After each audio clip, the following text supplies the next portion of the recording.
Start with the Pledge of Allegiance.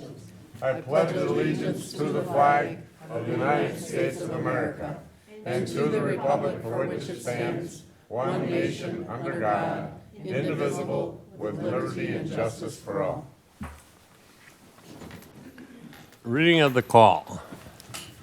Dear Supervisor, please be advised that the Trempealeau County Board of Supervisors will have a special budget workshop meeting on Wednesday, October 15th, 2025, at 10 a.m. in the County Boardroom at the Government Center in Whitehall, Wisconsin. Sincerely, Mary Martin, County Clerk.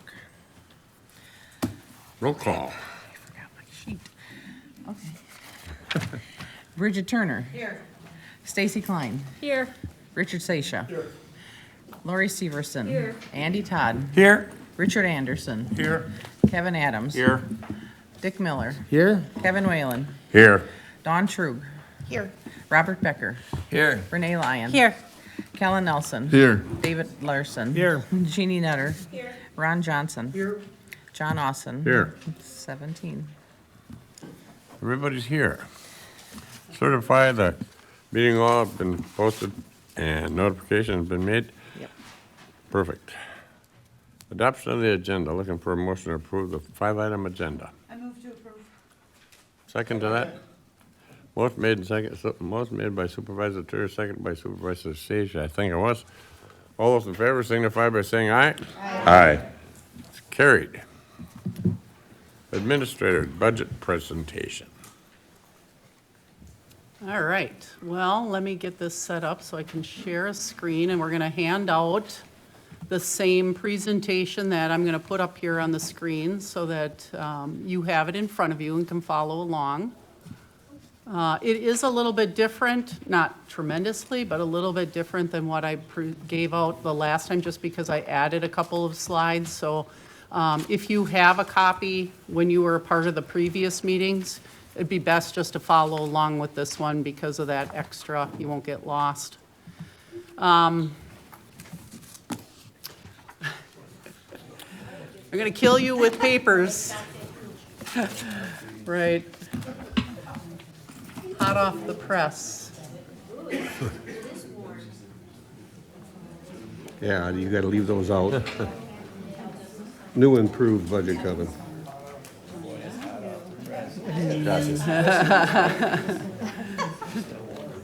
The copier's still warm, yes. I was gonna say, it must be burning up after all that paper.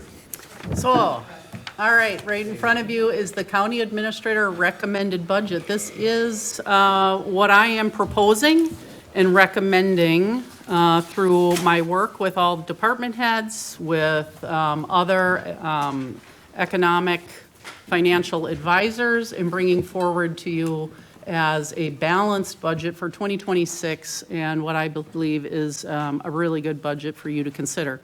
So let's start with just some quick thank yous. I want to thank the financial management team, especially Amy Bergerson, who really has committed a lot of time to helping putting the budget together, as well as all of the other tasks that she's doing in our new Tyler software system. So appreciate her help, as well as Steve and Mike through Government Solutions, all the various ways that they provide input to us.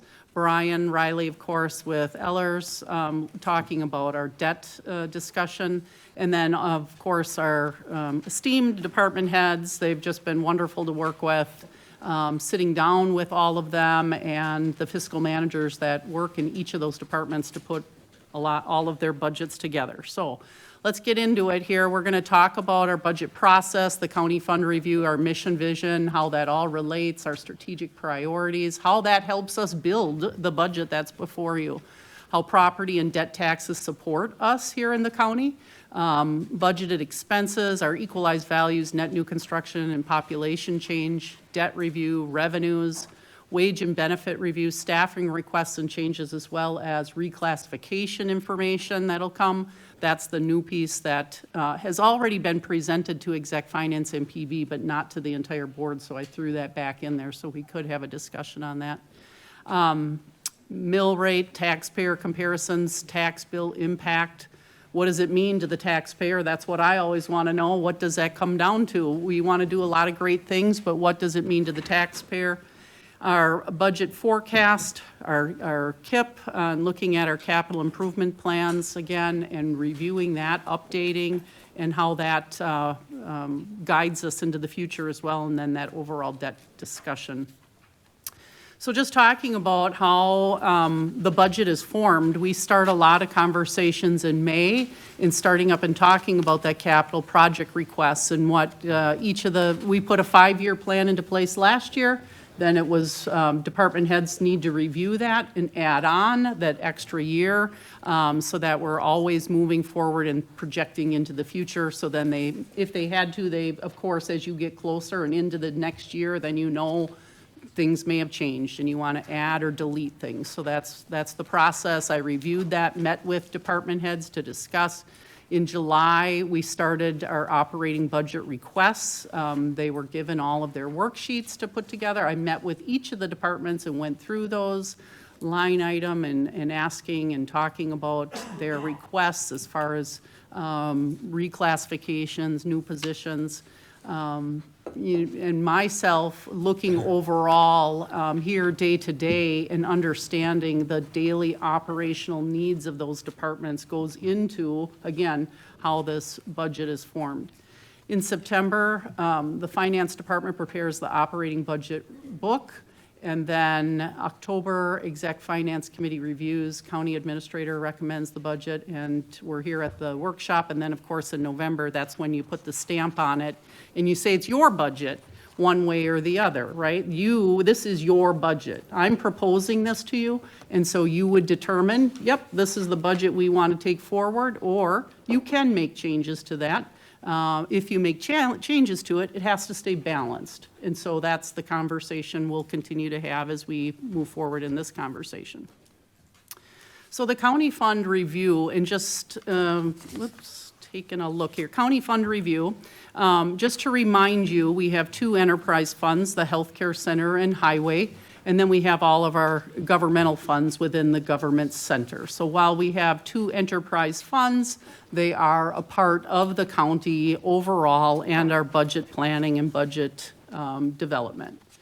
So looking at the work that we did and talking about strategic development and what is our vision, what are we here for? What is our mission? What do we want to keep our sights on as we're building these things and as we're providing services to the constituents, your constituents of the county. So our vision, if you remember, was Trempealeau County envisions safe, healthy, and vibrant communities where all people are supported, empowered, and prepared to thrive today and into the future. And I think that's important to think about as you're thinking about a budget is how does this prepare us for the future? How does this get us ready? How does this continue us into the future strong and stronger, continue to build us?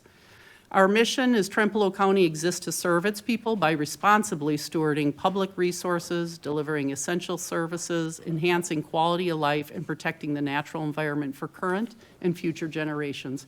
I think in conversations here, it's really apparent how important the beauty of this area is to everybody and the understanding of that we're here as to provide as stewards of the land and the area so that we continue that also into the future as into the next generations. So when we looked at our strategic planning for 25 through 28, our top 4 priorities that came to the top were number 1, financial stability. That wasn't a maybe, that was yes, that's a definite financial stability people wanted. And so again, I want you to think about how we are building this budget right now and in this process to think about financial stability for now and into the future. The priority of an economic development, we'll get into that, and why is economic development, but you already prioritized it when we had those conversations in strategic planning. Our communications and how we communicate internally and externally. As you know, we've worked to already move some of that forward with the change that we have within our own communications department, the hiring of a communications director, the newsletter that you have in front of you that's from October, and how we are communicating with staff and the community and how we continue to grow that in the future.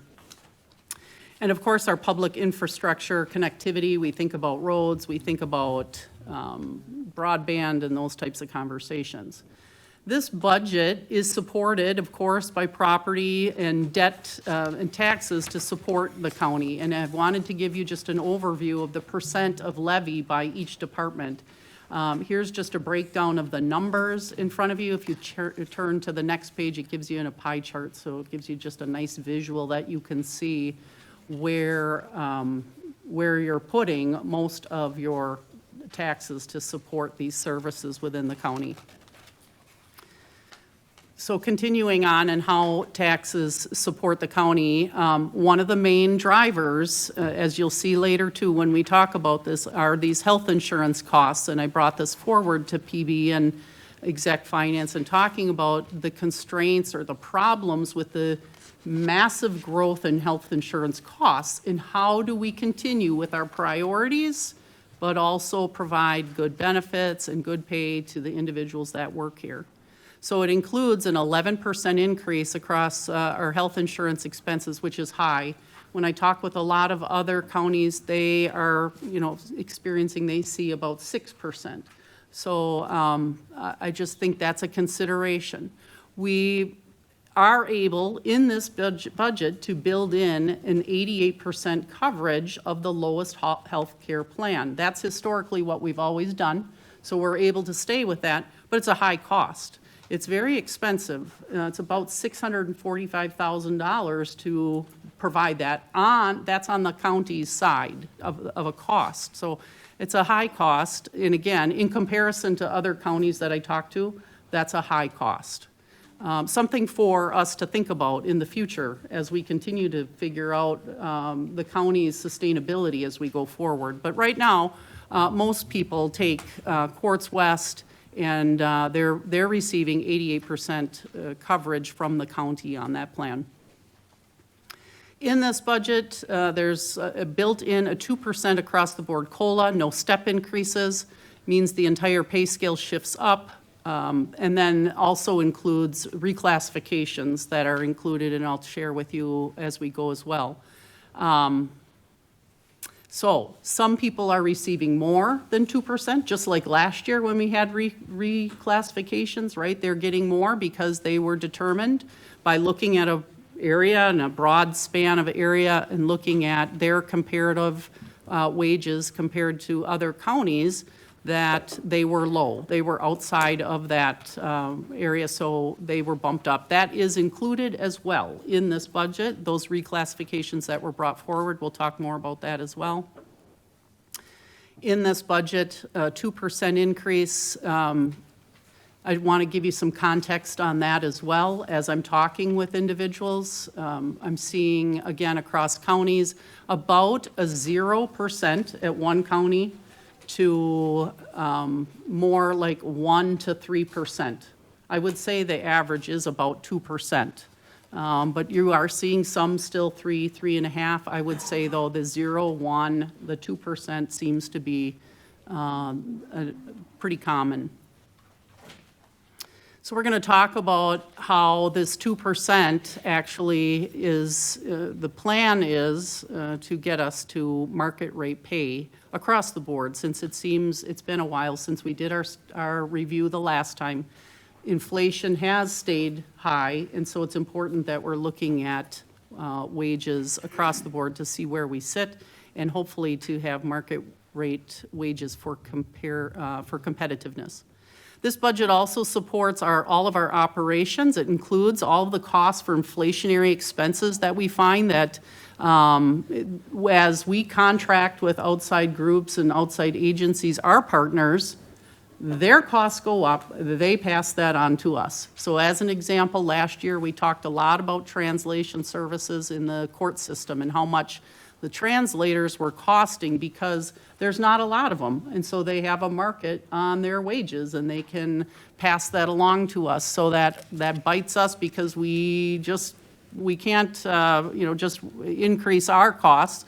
And so it causes us pain. This year, there's also where we're seeing that push from the cost of physicians over in the judicial side, because they have to hire physicians to come in and give information to the courts. So there's fewer docs to rely on. costs go up. That's passed along to us. What's unfortunate is that the county or government, even though these costs continue to rise and you feel that inflationary piece, we have less ability to just pass it along. So, with levy limits, so it makes these conversations more difficult. So on positions requests, all position requests were reviewed.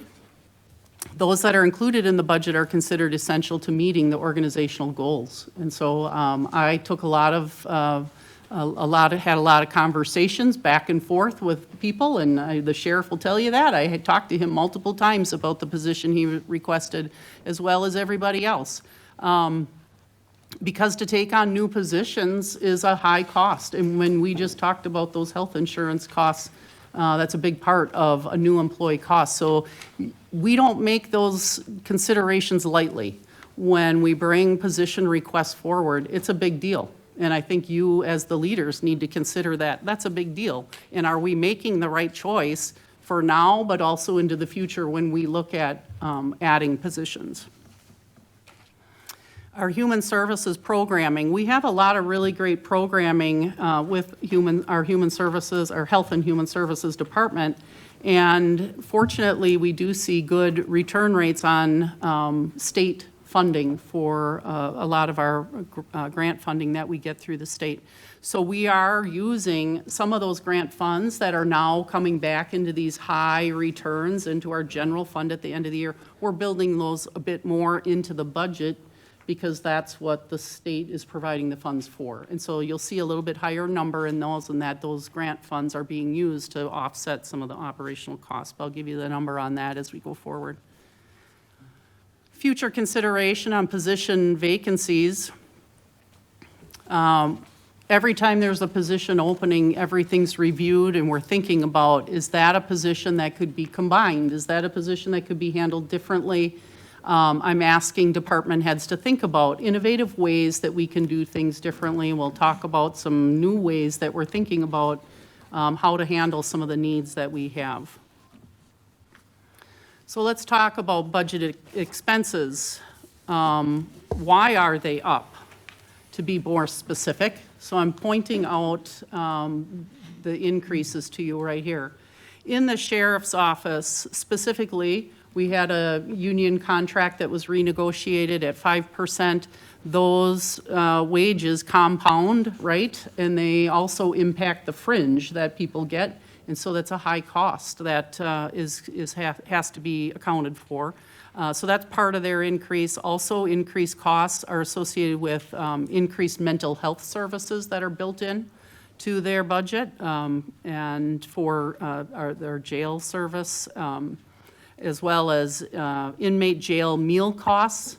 Food costs more for all of us. That costs more for the inmates. That's, again, a cost that comes to us and is passed on from someone else, but we have to pay for it. We have to figure out how our budget increases in order to meet the needs, the increases that are brought to us from our partners, as well as medical supplies overall are up in costs. They just cost more, and as you all know, that's not hard to believe. All right, so then our health and human services, we've got increased costs for the clinical psychiatrist cost, again, the costs of doctors, counseling services, that all goes up in price. And I think each of you is aware of the software licensing costs that are really difficult to build into budgets as well, because they continue to grow from our partners. And so we have to, IT services are critical to any organization at this point. It's an essential. We have to have that. And we have to have safe services that we provide, so all of the data that we have is protected. And so we're thankful that we have such knowledgeable and really wonderful people to work with in our IT department. I think they're just outstanding, but it is important that we're investing in that area. We've also got professional services costs increasing. through Health and Human Services. Just pointing out, the county does, again, pay the 100% of the libraries. It doesn't get built into our levy limit per se, but it is funded. You've got the healthcare center. While it shows there as well that they've got increased costs, they are able to pass on those costs to their users, just like we've been talking about outside groups that are passing on to us. And then we've got that debt service that we have to just understand that that's a higher cost as we take on that government center now, and that generational change that you made there. All right, moving on to equalized value trend. It's encouraging to see that the county is continuing to grow in this area.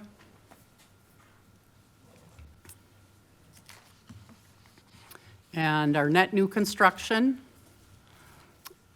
I really thought this was interesting to take a look at and important for us to take a look at, because you see this up, down progression over the years. And so my first question is why? What's happening? And if we put our number 2 priority on economic development, how can this data help drive us to understand how we stay at that 2% or higher rather than the drop downs? And so my next question, because you can see then our increased funding piece for 2026 is the ability to help us with $174,000 extra because of that in our budget, because of that increase. So then next year, if it drops back down, we lose that ability again. So it really does impact us year to year. And so it's important to take a look at our data to understand and then drive our conversation for the future. So in looking at this, I'm gonna, I'll talk, I should have slipped in this slide, right? Whoops, what happened to my slide? Oh, it's coming up. I'll get to that in a minute. Okay, just looking at population growth then. This is over 24 years, and you can see that, Trempealeau County has been on a nice, steady growth projection. We've been a little flat here, but also the data that came out of the Department of Administration is talking about future population growth and understanding that Trempealeau County is expected to grow. You have 2 metro areas on each side of you, which only makes sense then to see that this area grow. And, but again, how are we helping that? And, one of the main things is how can we help that grow if we don't have housing for people, right? So that drives our conversation. But looking at the positives of that, and also the challenges with population growth and what that means to the services we provide. Taking a look at debt review, I think it's important to note that we are AA- rated by the S&P Global with a stable outlook. That did change from last year, and I thought that was very positive coming out of our meetings, our financial meetings internal with the S&P, is that it had a negative outlook. But with the changes that you've made by hiring an administrator to lead and guide and having the 5-year outlook in planning and looking at these things and strategic planning, all of that is looked on favorably by the S&P and will affect the interest rates that we're able to get in the future as well. So they look at those things and want to know that you have good governance happening. Just as a reminder, the healthcare center debt is not included in this debt because they're currently funded through their own operations. So in looking at our debt service projection, looking at this just bar graph, it shows where we're at right now. We have plenty of capacity. You took on that generational project, and that kind of just builds us for a while out, right? But certainly you have the capacity, and the bigger question always is how much does it cost to take on the debt for the taxpayer? Debt is outside of levy limits, so we have the ability to do projects through that. It makes our Operations difficult because we don't have that ability through our operations, but we can do projects through debt, and we're okay. It's, again, my question always comes back to, yeah, but how much is it gonna cost us? So we'll find out in a little bit. So talking about mill rate history, this is where we're at in looking at the mill rate of $5.22 per thousand for equalized value for 2026. It's a 1.92% increase from 2025. So when we get to the end of this too, I'll tell you how much does that cost me as a taxpayer. But I think overall, how do we get done all the projects that we want to do and all the things that we need and keep that at 10 cents per 1,000? That's where we're being mindful of the taxpayer and trying to stay how we can manage those costs and still provide services that we need. So here's the net new construction that I wanted to drive a little bit. I should have had this right after that up, down look, because as you look at the cities, villages, townships within the county, this can really help us in driving, well, why was one county one township or one city or village experiencing higher net new construction? And do we want to be a partner in investing in those areas to help expand that? Or maybe we want to help invest in other areas where it's very low and we're wondering why is there no new net construction happening in other areas? I think you need to look at overall, of course, the proximity to your metro areas and where they're going to have a lot of interest from developers, right? Because of the proximity to bigger cities. So where did we see increased revenue come in for our 2026 budget? And I wanted to just point out a few things here in talking about our highway aids are up 63,000. Our circuit court, I want to point out, because it's a little bit, how do I say? It's a little bit depressing. I don't know if that's the word I want to use, but this is Supervisor Klein and Chair Austin and myself went to the state, and met with our legislators. That was across the board, that the WCA was making a big push. Like, you guys are mandating all these services for the circuit courts. You need to pay us what we should get paid, right? This is what it means to our county. Now, there were some millions of dollars that were put into that, but it's all split out and divided everywhere. This is what it means to Trempealeau County. And so that, when you consider what I just told you, the increase in health insurance costs, it's really, it's just really disappointing is a better word for me to say, disappointing. Child support has an increase there. I think that speaks to the individuals working in that office as well as Corp Counsel and them continually looking for ways to maximize the funding that's coming back in through that office. Our conservation aids, this is the other topic that WCA wanted to really highlight. So we have additional funds coming in to help offset the costs of our personnel in conservation by $20,000. Again, disappointing, but it is an increase, so that's positive. Our shared tax revenue, that was a good move that we all worked toward a couple years ago. Here you see the Board of Prisoners. That's the sheriff's efforts, as well as Joan and others, our chief deputy, all working to increase the Board of Prisoners there. I did share with you, there's increase in costs then, of course, because of some of that, but also there is an increase in revenue. Our net new construction, the state funding that I talked about that was through Health and Human Services, that increase that we're capturing more of to put into our operational budget. We had a TID termination. In this budget, which is a more difficult conversation, is talking about how are we going to pay for all of this, and I want to have that conversation is talking about the subsidized health insurance deductible that we currently give to employees and how that is removed in this budget.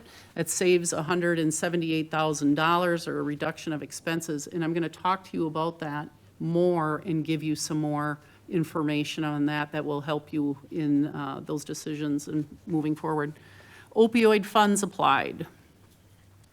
All right, we're going to move into these new position requests.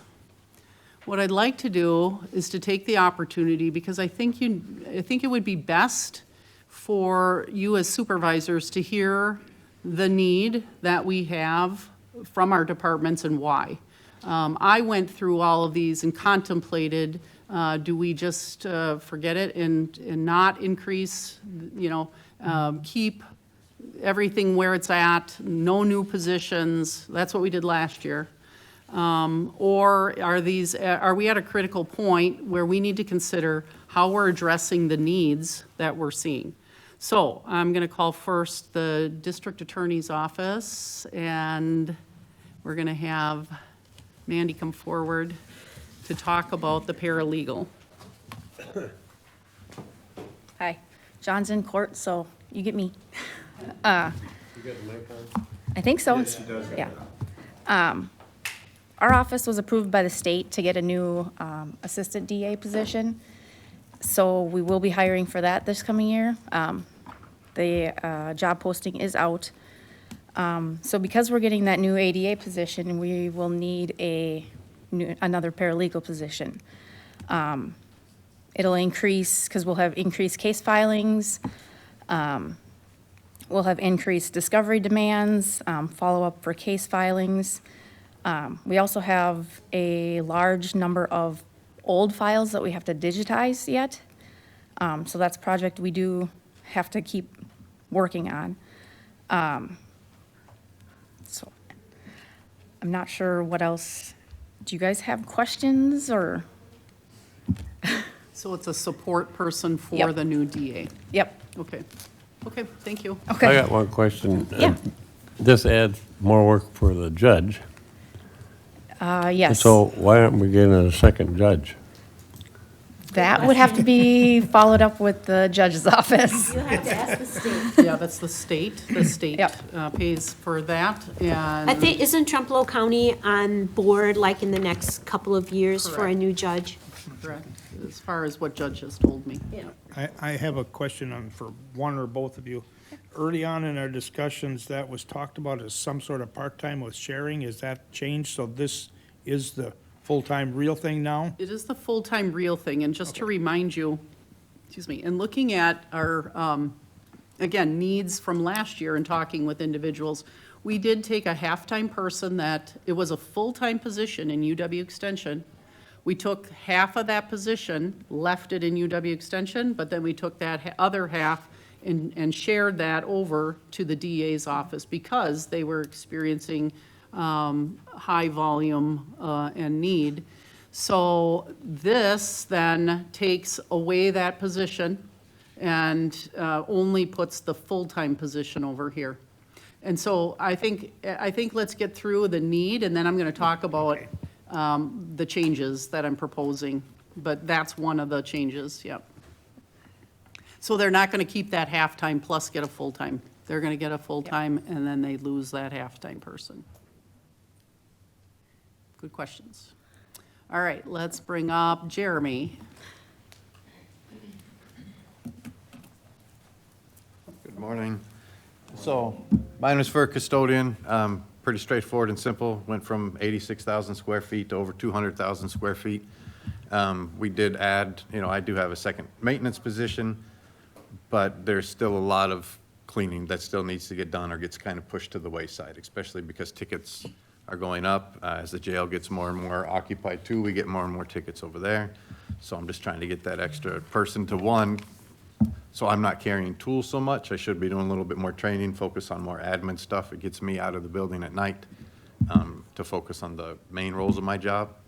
So just trying to get another set of hands in the building, something to help fix the floors, cleaning bathrooms, stuff like that. So that's what I'm looking for. It'd help them free me up to do some more admin work or whatever it might be. Thanks, Jeremy. Yep. Questions? Parks, Jack?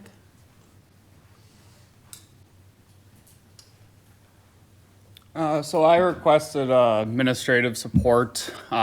Basically, this parks position has been new to the county since '21, and it's kind of seen a lot of changes over the last couple of years, and now we're beginning to see some increases in camping and in project planning. More things kind of going into the park, as well as kind of establishing special events.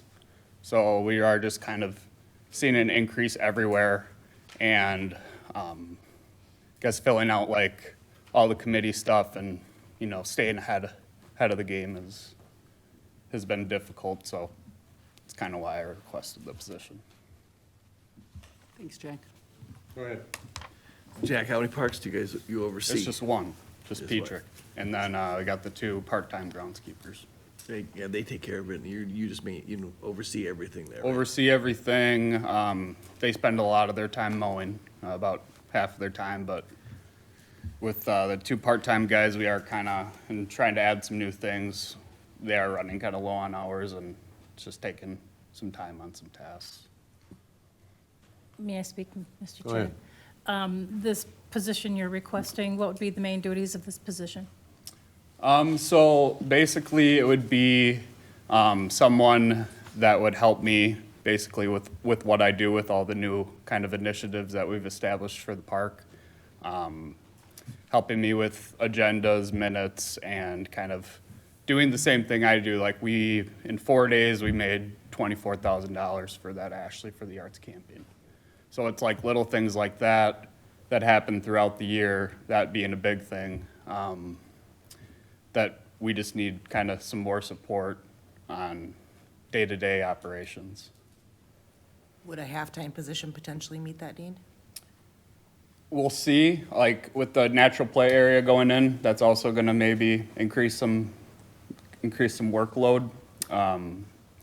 So I'm not necessarily saying this person would be, doing any of that, but it's all of taking the calls, being familiar with our camp spot reservation system, and kind of just the workflows on how we're operating the last couple of years. I know in my previous experience with the park, you've always wanted to increase activities at the park. Yep. Like, I know we've talked a lot about doing a Veterans Weekend and, support like that, but you just can't do that because you're only one person, correct? Yeah, So- there's opportunities for activities and Right. programming, and that's kind of having to take a back seat, right? And I think that is critical to the park to increase its visibility and use. But if you don't have anybody to help organize these things, it can't happen. Yeah, we just had 90 or so Arcadia students out for a wilderness camp with UW Extension and myself, and got a positive response from the principal, and they want to do it again next year. So Good. like, to be able to add on something else is just Right, and I kind of think not in the cards right the now. heart of the camp is kids and 4-H, and to enhance that would be just a benefit to the county and to the park. Thank you, Jack. Absolutely. And Jack, question. I know we looked at a new security system for the park, and that's one of our major concerns. Would the administrative individual be a monitor as far as our security idea? Would you tie them into that? Is that something that we're protecting by increasing the number of people and making it so there's one more person to be able to check on security of our investment out at the Petrick Park? Potentially, I could get them familiar with the security cameras and viewing them. Right now, it's really incident-based, so I'm able to check those things, and if we are incorporating with other Verkada cameras within the building, or kind of going through Tim, it might be something that if Parks and Facilities moves forward, then Jeremy and I Well, I'm just kinda- looking for another set of eyes that we're Yep. talking about. So we'll see kind of how that all plays out, but definitely an Okay. opportunity. Thank you. Go ahead. Yeah, can you describe the current staffing of the park? I know yourself, of course. Yeah, and you're myself, full-time. so it'd be like an FTE of 2.25, 2 guys that have about 8 months of availability. Marsalic is done for the year, and Helgeson will be here until about mid-November, but he does sub, and he'll do 15 hours a week for about a month. But they have 600 hours Nice. each. Any other questions? Seeing none, thanks, Jack. Yeah, yep, and just like I was saying, if we continue to, build positively, I'd say there's gonna be some increase, or just with increases across camping and the stuff that we're doing, I'd say it's gonna be things that we need to think about in the future, so, thanks for your time.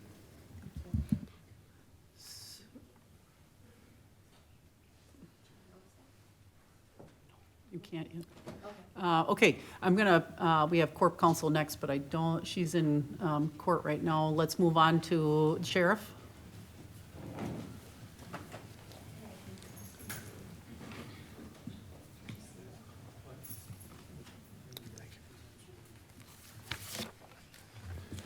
Good morning. Rather than read through that entire document, this is actually the job description of the position we're requesting. It's called Programming Director. I'll preface this by saying, ultimately, the goals of the jail is corrections. You hear Department of Corrections at the state level. We're a corrections facility, and the word corrections means we want to change people's behaviors to conform to rules of society. And one way to do that is to offer programs in our facility that get those folks ready for release. Jobs, education, parenting, finance, to be able to do all those things when they're released from custody. When we were a small jail and had 32 or less inmates, there was not a real big demand for it.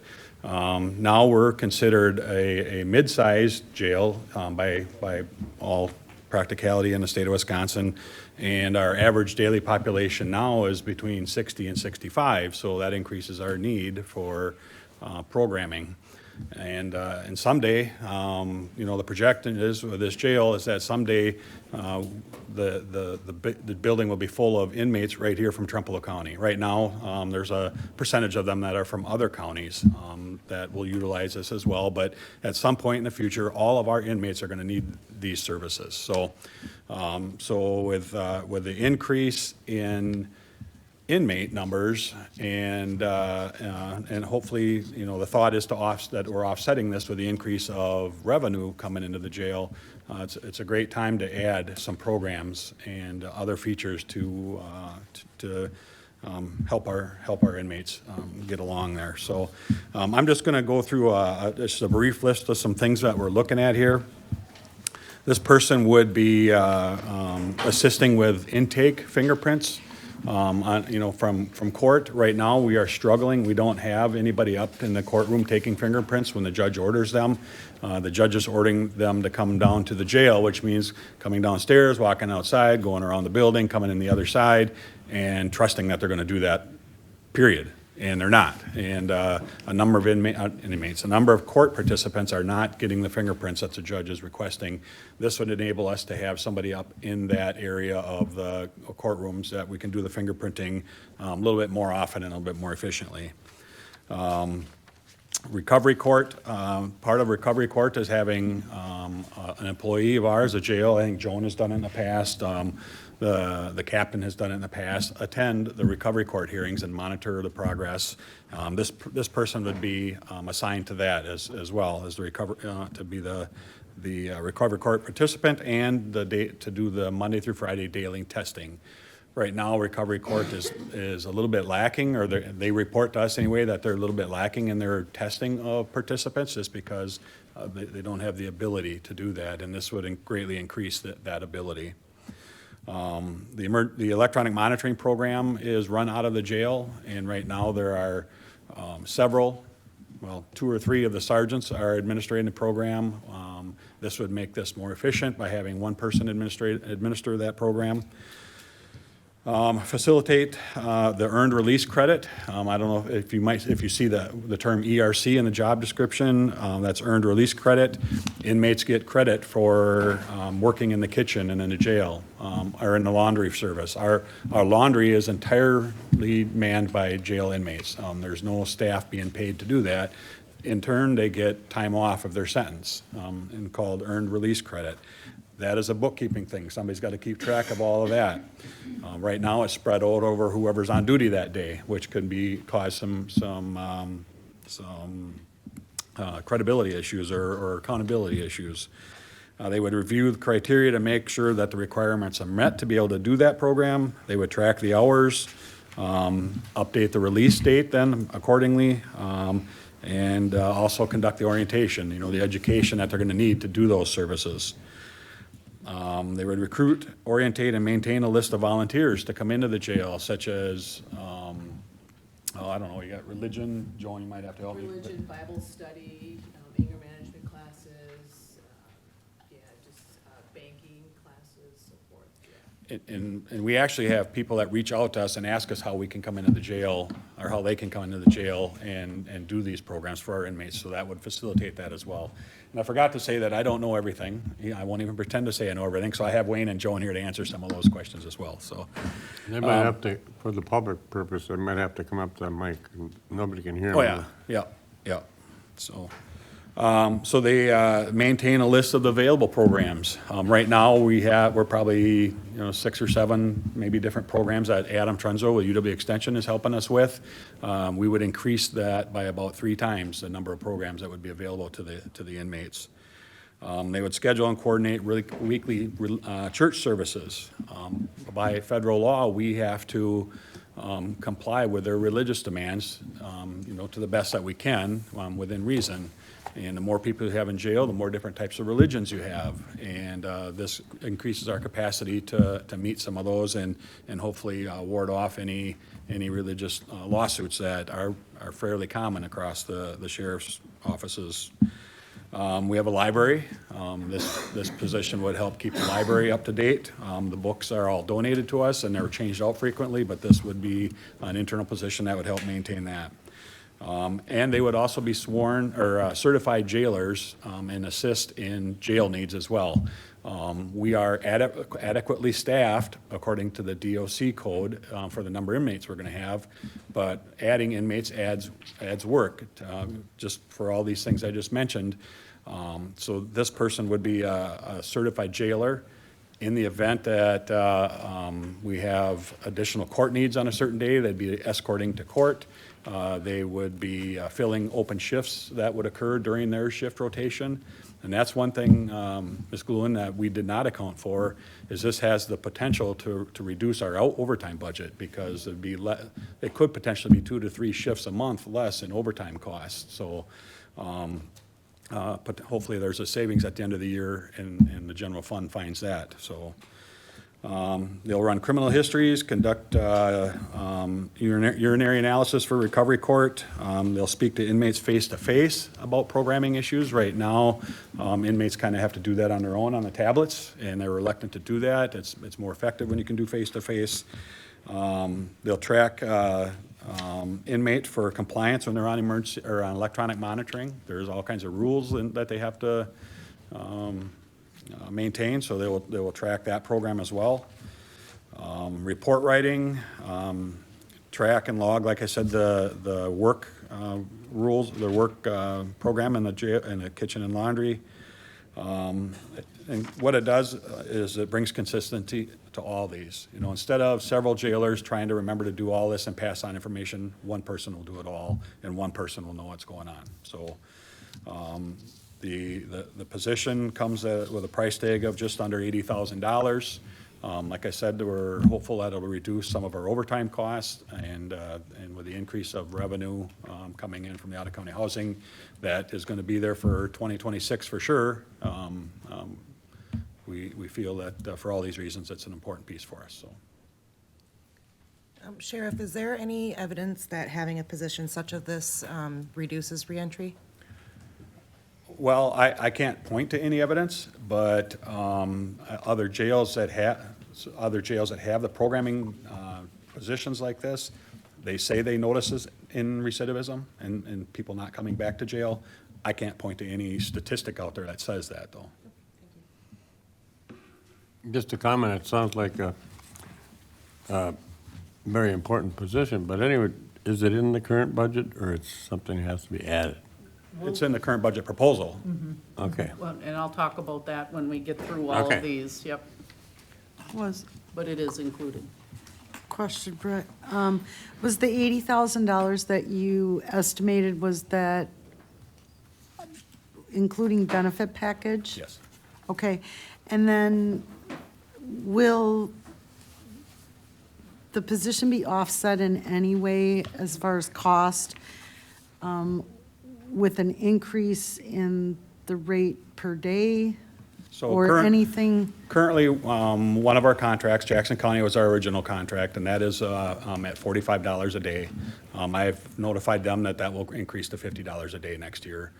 Buffalo County is already at $50 per day, and that is very close to the average rate, if not just a little bit higher than the average rate across the state with sheriffs housing out-of-county prisoners. So we will adjust our rates for our biggest user, Jackson County. And also based on the size of the center?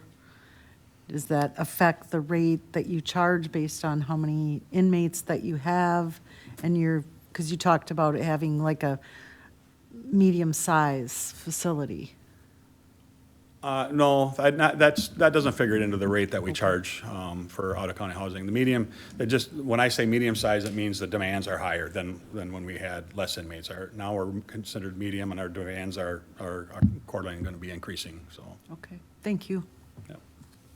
Would there be any possibility, but that the inmates then would be able to help with any of the custodial work or anything like that? I know they already do some things, right?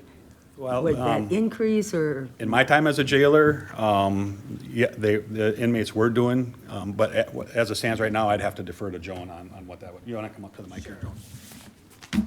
So we currently have inmates, 2 inmates every day working in the kitchen, helping to serve meals and doing cleaning in the kitchen. And then we have 1 inmate come out and do custodial work, do the cleaning in the jail, sweeping, all the laundry. And they have to qualify for that, obviously, based on classification.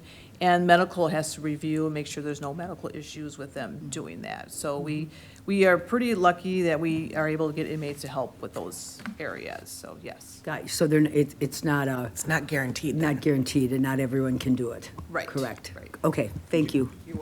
Joan, do you have anybody currently helping outside of the jail into the courthouse like there used to be? Currently not, no. Do you see that as potential? That's possible, yeah, we've had projects with Jeremy, and if we can find someone to do that, the right person, yes, done that before, so. Supervisor Nutter, go ahead. I'm sure there's a ton more research out there, but I just did a quick Google search. A RAND study in 2013, and their more recent ones, showed any inmates who participate in any kind of jail programming are 43% less likely to reoffend. So I'm sure that's old, but I just did a quick thing. So there's a lot of information on there about how programming like this reduces reentry into jail. It just stands to reason to me. If you can have them lined up with a job when they're released and know how to manage a checkbook and maybe, raise a family, it just stands to reason that then they're not going to lean on their friends for their bad habits because they have nothing else to do. I think Eau Claire County saw this in their programming that was done, that Jamie Park. So that is a little different. It's a little different, but I mean, they But saw yes. a reentry rate. It is similar to programming, but that's the community reentry Right. position, and exactly right. They can, we're hoping to be able to find a magic formula that points to the success of that program. Jamie can tell us what the successes are, but we're looking for some data out there that is going to point to that specifically. Brett, is there any grants out there for this position rather than putting it on the taxpayers? I'm not aware of any. So there could be, but I'm not aware of any. I just want to say it, though, I have to, is because when they built that jail, one of the sales pitches was, we won't have to increase staff at all. So We can, I'm just saying, Yep. we can Yep. monitor, and I'm just saying this is what's gonna come back, and we're all gonna hear it. So, and this And is they're my gonna say answer. the first year, here, we're already trying to add a position. I mean, granted, I'm not against a position. Right. But you know what I'm saying? Yep, and I want to answer that. Okay. So go ahead. the Department of Corrections, DOC Code 350 says you have to have this many people working in the jail. For moving from a 32-bed facility to a 96-bed facility, we are still within that same number. We do not have to add positions because we built a bigger jail.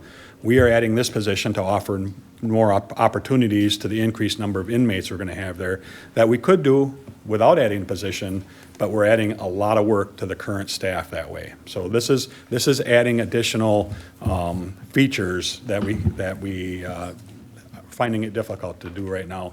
We're still maintaining the code. We're not required to add anymore. This is an add to increase our capabilities to help the people once they're released from custody.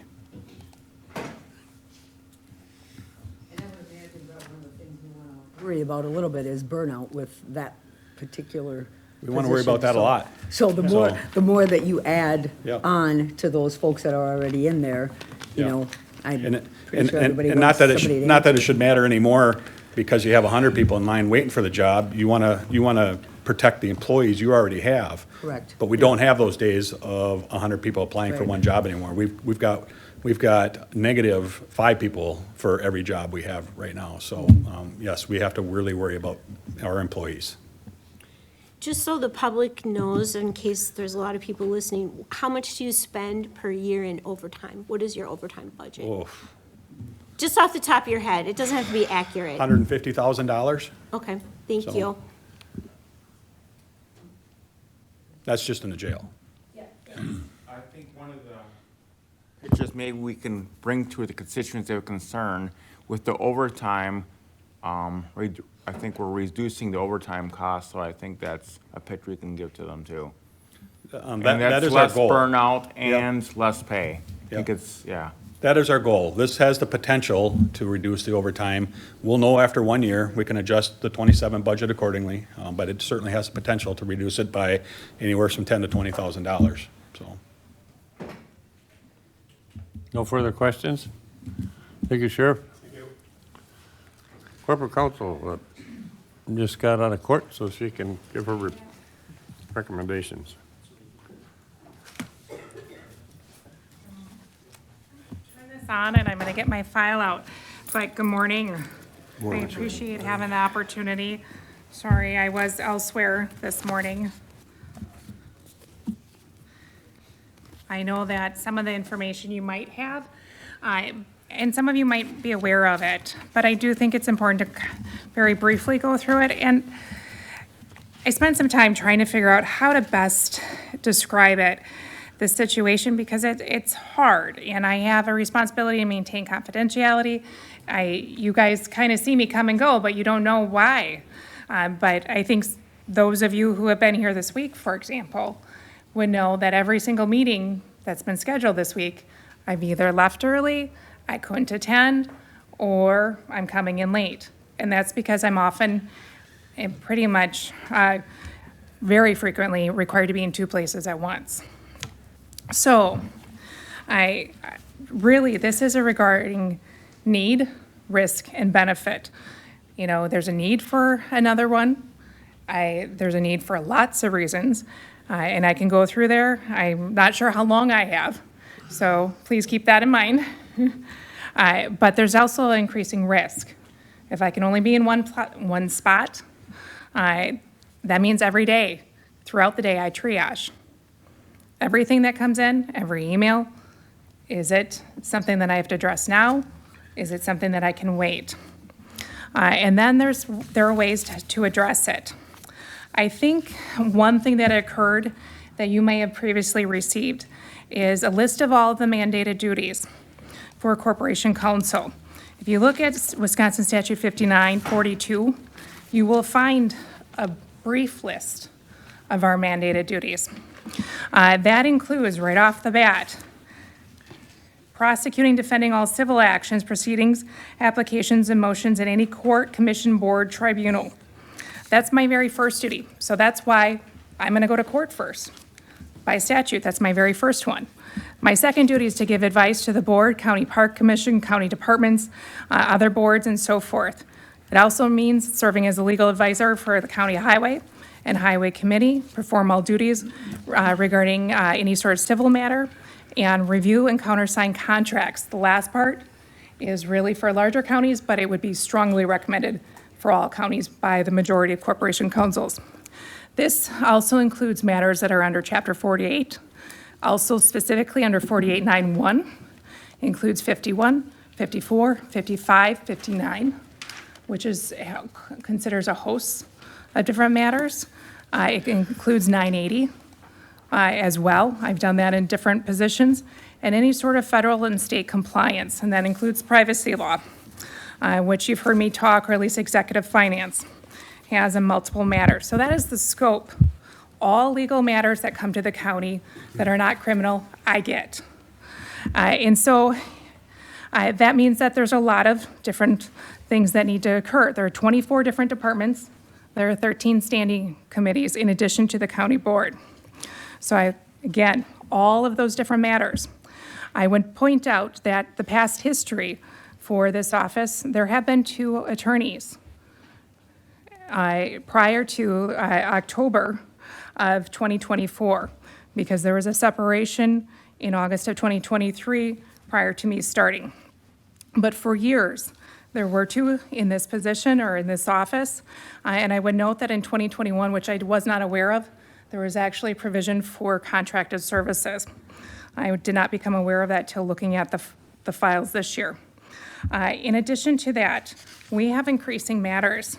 I think as you go through the budget, you'll notice that child support cases have increased. We've consistently been at over 1,300 cases.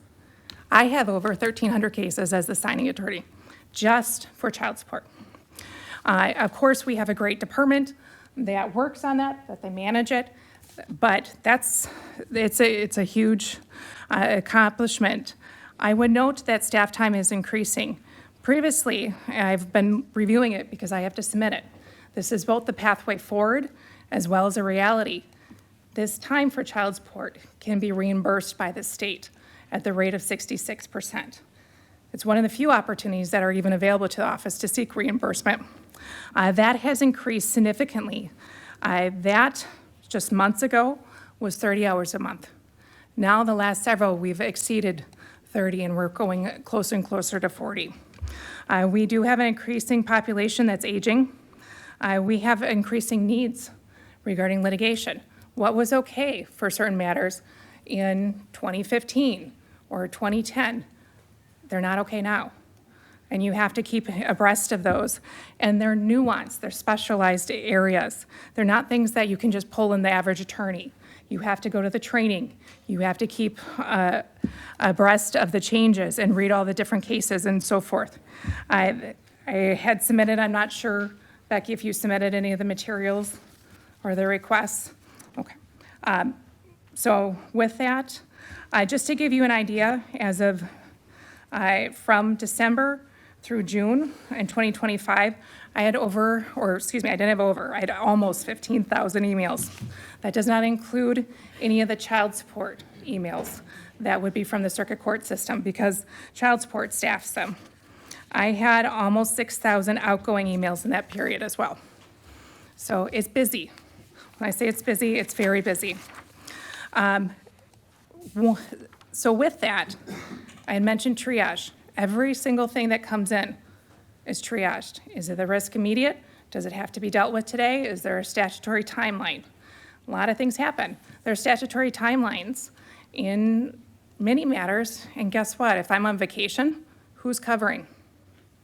What happens to those cases? Because I don't have backup. And there aren't attorneys available for backup. The ones that I had used, my last vacation was in January. Those attorneys are not available. One went to a county as an assistant corporation counsel in a different county. Another one is going to be corporation counsel in a second county. So that's not even present.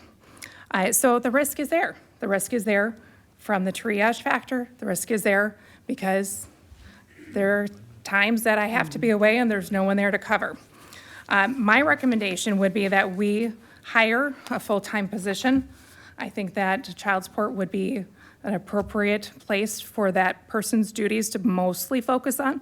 I think there are things that are still uncovered, though, that I can't meet, in that there would be more than that, but I think, minimum 0.5% for child support, which would be reimbursable through this state. I know that's a lot of information very quickly, but I wanted to present that to you. Do you guys have any questions about any of it? Susan, so this person would not be an administrative assistant to you. They would be an assistant corp counsel and be able to fill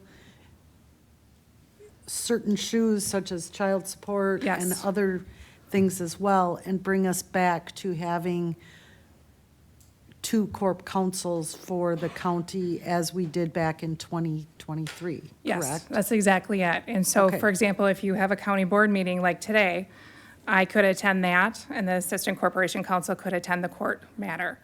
And one thing I didn't mention, but I do think it's overall important to note that any sort of CLE, continuing legal education, that would be most applicable, those are obtained through the association or specific county entities.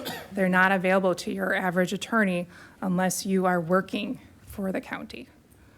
So just wanted to throw that out there too. So you're going to have better trained staff then, more competent representation. Don't see any other questions. Thank you, Susan. Well, I thank you for your time. I know it's a difficult task. Jay? Quick question. for Go ahead. You've got down here $60,000 for the position. What all does that entail? So let's get into that after we hear from everybody, and I'll explain the whole thing. I will just briefly piggyback on what Susan was saying, that our department has leaned more and more on her, and that's probably part of your increasing caseload too. I mean, it's part of, because of our mandated services and how we need to interact with our legal partners like the DA and like the Corp Counsel. It's, some of those things just aren't avoidable. So, so we are throwing more work Susan's way as well, so. I have 3 positions that I'm requesting. 2 of them are fully funded. One of them is, the CLTS worker, we finally gotten off of our state corrective action plan and our wait list that we had that were prohibited from having, and that's the program for kids with disabilities. And so I've got that in the budget, it's in the budget currently, starting January 1st. However, and I'll talk about this with one of the other ones as well, we're going to do an analysis at that point in time to make sure we still need it, that the trends are still going up and up and up. Because across the state, the CLTS program referrals and folks served, the trend is upward, and that's Medicaid dollars, and that's that I don't see that trend changing or going down at any point. So, but as I say, to be fiscally responsible too, we want to make sure that we're looking at the need at that particular point in time. And if we say, oh, we don't need it January 1st, and we reassess, and maybe we need it March 1st or in April or something like that, we would pull the trigger at that point, but not before what our actual need would be for that position. So, and that is fully funded. The other one that's fully funded is the lead Children with Special Needs unit worker. That's the same team. We've gone without a lead worker in that team for a period of time now, because the previous lead was promoted to supervisor, and we hired a direct worker instead of a lead position, because what we like to do internally is look at who's got that expertise, who steps up in performance, who's doing what we need them to do, and then we would promote them. We would always prefer to promote somebody from within, and that position would also carry a partial caseload. With both of those positions, it's about billable time, and that's what it helps with the sustainability, so we'd make sure that billable time always remains at a certain level or higher. So those are pretty straightforward. That position we would be looking to hire at the beginning of January, because we really need that, the mentoring, the training, the additional support for staff, and then, like I said, that partial caseload to create some of that capacity as well. So, The third position is is partially funded by levy and then would be some other sources of revenue as well. And that is an APS/crisis or general behavioral health worker to provide some depth. Really, right now, the workload between APS, crisis, recovery court backup, and other behavioral health programs, it fluctuates, but it has been high.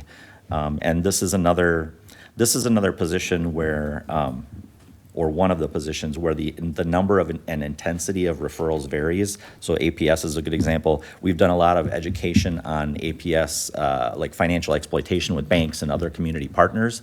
And so we're finding that more of those referrals are coming forward, as folks, maybe elder abuse, we're seeing more of that kind of thing, or as people are getting taken advantage of financially. And so we have one APS worker right now. And Adult Protective Services, thank you. And then we have one crisis worker. So one of each with a supervisor as backup right now. And that, not only does that address workload issues, but it also, we can get to more of the preventing some of those acute situations. On-call coverage right now, kind of to provide some additional context. She hasn't given formal notice yet, but I know our behavioral health supervisor is looking to probably retire next year. And that right now, she's the 24/7 on-call person. I don't know of anybody else who's going to want to take that on, so we're going to have a rotation for that. And so some depth there would be helpful. And right now, if one person leaves, it's kind of that house of cards. It's really almost unsustainable. So, but this position again, as I said with the other one, we would want to do an analysis at the beginning of January to say, is there a need? And and making sure that the funding is available there, because I want this to be completely sustainable with whatever levy we're getting, that $30,000 to supplement that. So we'd do an analysis right away at the beginning of the year. If we said it's not justified right now, we'd hold off, and then we could pull the trigger later in the year if we needed it, if the funding was there. Because I want to be very fiscally responsible, with any of these positions that we're hiring. So that's what I have on those three. What questions do you have, Jeannie? In the Children's Long-Term Support Program, do you have any kids on a waiting list? No, we've eliminated the waiting list in the CLTS program. Mhm. That was part of our corrective action plan in the state. We actually were ahead of that to the point where the state, in their first meeting with us, said, "Oh, you've met all the criteria that we've set for you. Okay, great job." The state won't allow a waiting list, correct? Right. For people who some don't county, know right, what it's CTLS prohibited, is. and some counties still do have them, Mhm. but if they have them for any length of time, they run the risk of a fiscal penalty from the state. Right. And so we just wanted to be ahead of that, and I want to stay ahead of that trend-wise, too. Okay, thank you. Yeah. What other questions do folks have? Well, Jeannie answered my question. Basically, I figured public might want to know your CLTS and APS. I know we do, I'm sorry. What's CSN for the general public, so they know? Yes. Children's long-term support. Yeah, right. Right, yeah. So Children's Long-Term Support, that's the worker, that's the Kids with Disabilities program. And then the lead Children with Special Needs worker would also work in the Children with Special, or the Kids with Disabilities program, Kids with Mental Health Issues, the CCS program, potentially some birth to 3, I'm going to blank on the CCOP acronym, but basically it's services to kids across the board, and so that's what that worker would be. And then the other behavioral health worker is for Adult Protective Services and crisis, and that's where for mental health crisis. So when somebody is determined to be a danger to themselves or others, and we're detaining them, through it at Winnebago or other places, it can get very intense, and that workload, like I said, ebbs and flows. But when it's flowing, I mean, it's very difficult to keep up with the workload. I think I remember this from a ADRC meeting a couple months ago, but the number of adults affected by economic fraud really increased in Trempealeau County, is that correct?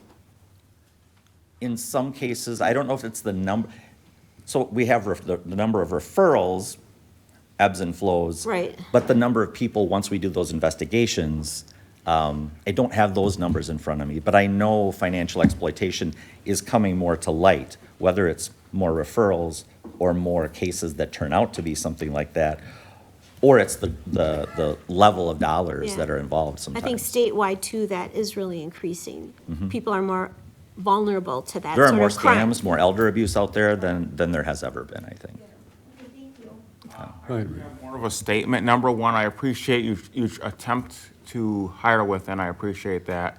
And also, like Chair Austin said, I do have a human services background, so I have a pretty good idea what the acronyms do, but not everybody does, so I Right. appreciate, yes, like Chair Austin said, not everybody has our background. Thank you. Right. Go ahead, Richard. Okay, just a quick question. Yeah. The two positions that no cost to the county it's Right. levy, are they mandated by the state, or is that more of a need that you need for your department? The program itself is mandated by the state, and then within that, we have to, we're prohibited from maintaining a wait list.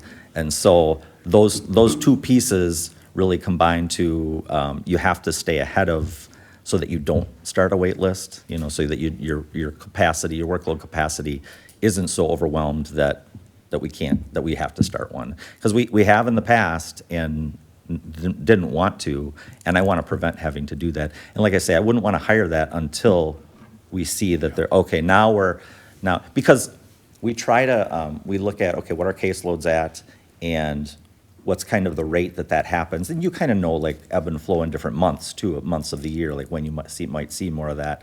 Some of it's in conjunction with the school year and things like that, too. But no, this is in order to continue providing those services in a mandated program. Yeah, does that make sense? Yep. Okay. Other questions? Don't say any, thank you, Jay. All right. Barry?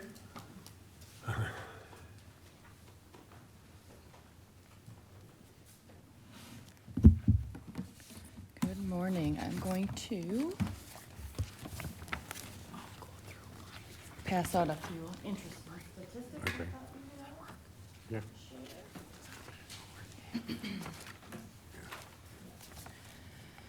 Okay, this one's a tough one because our office is a necessary evil.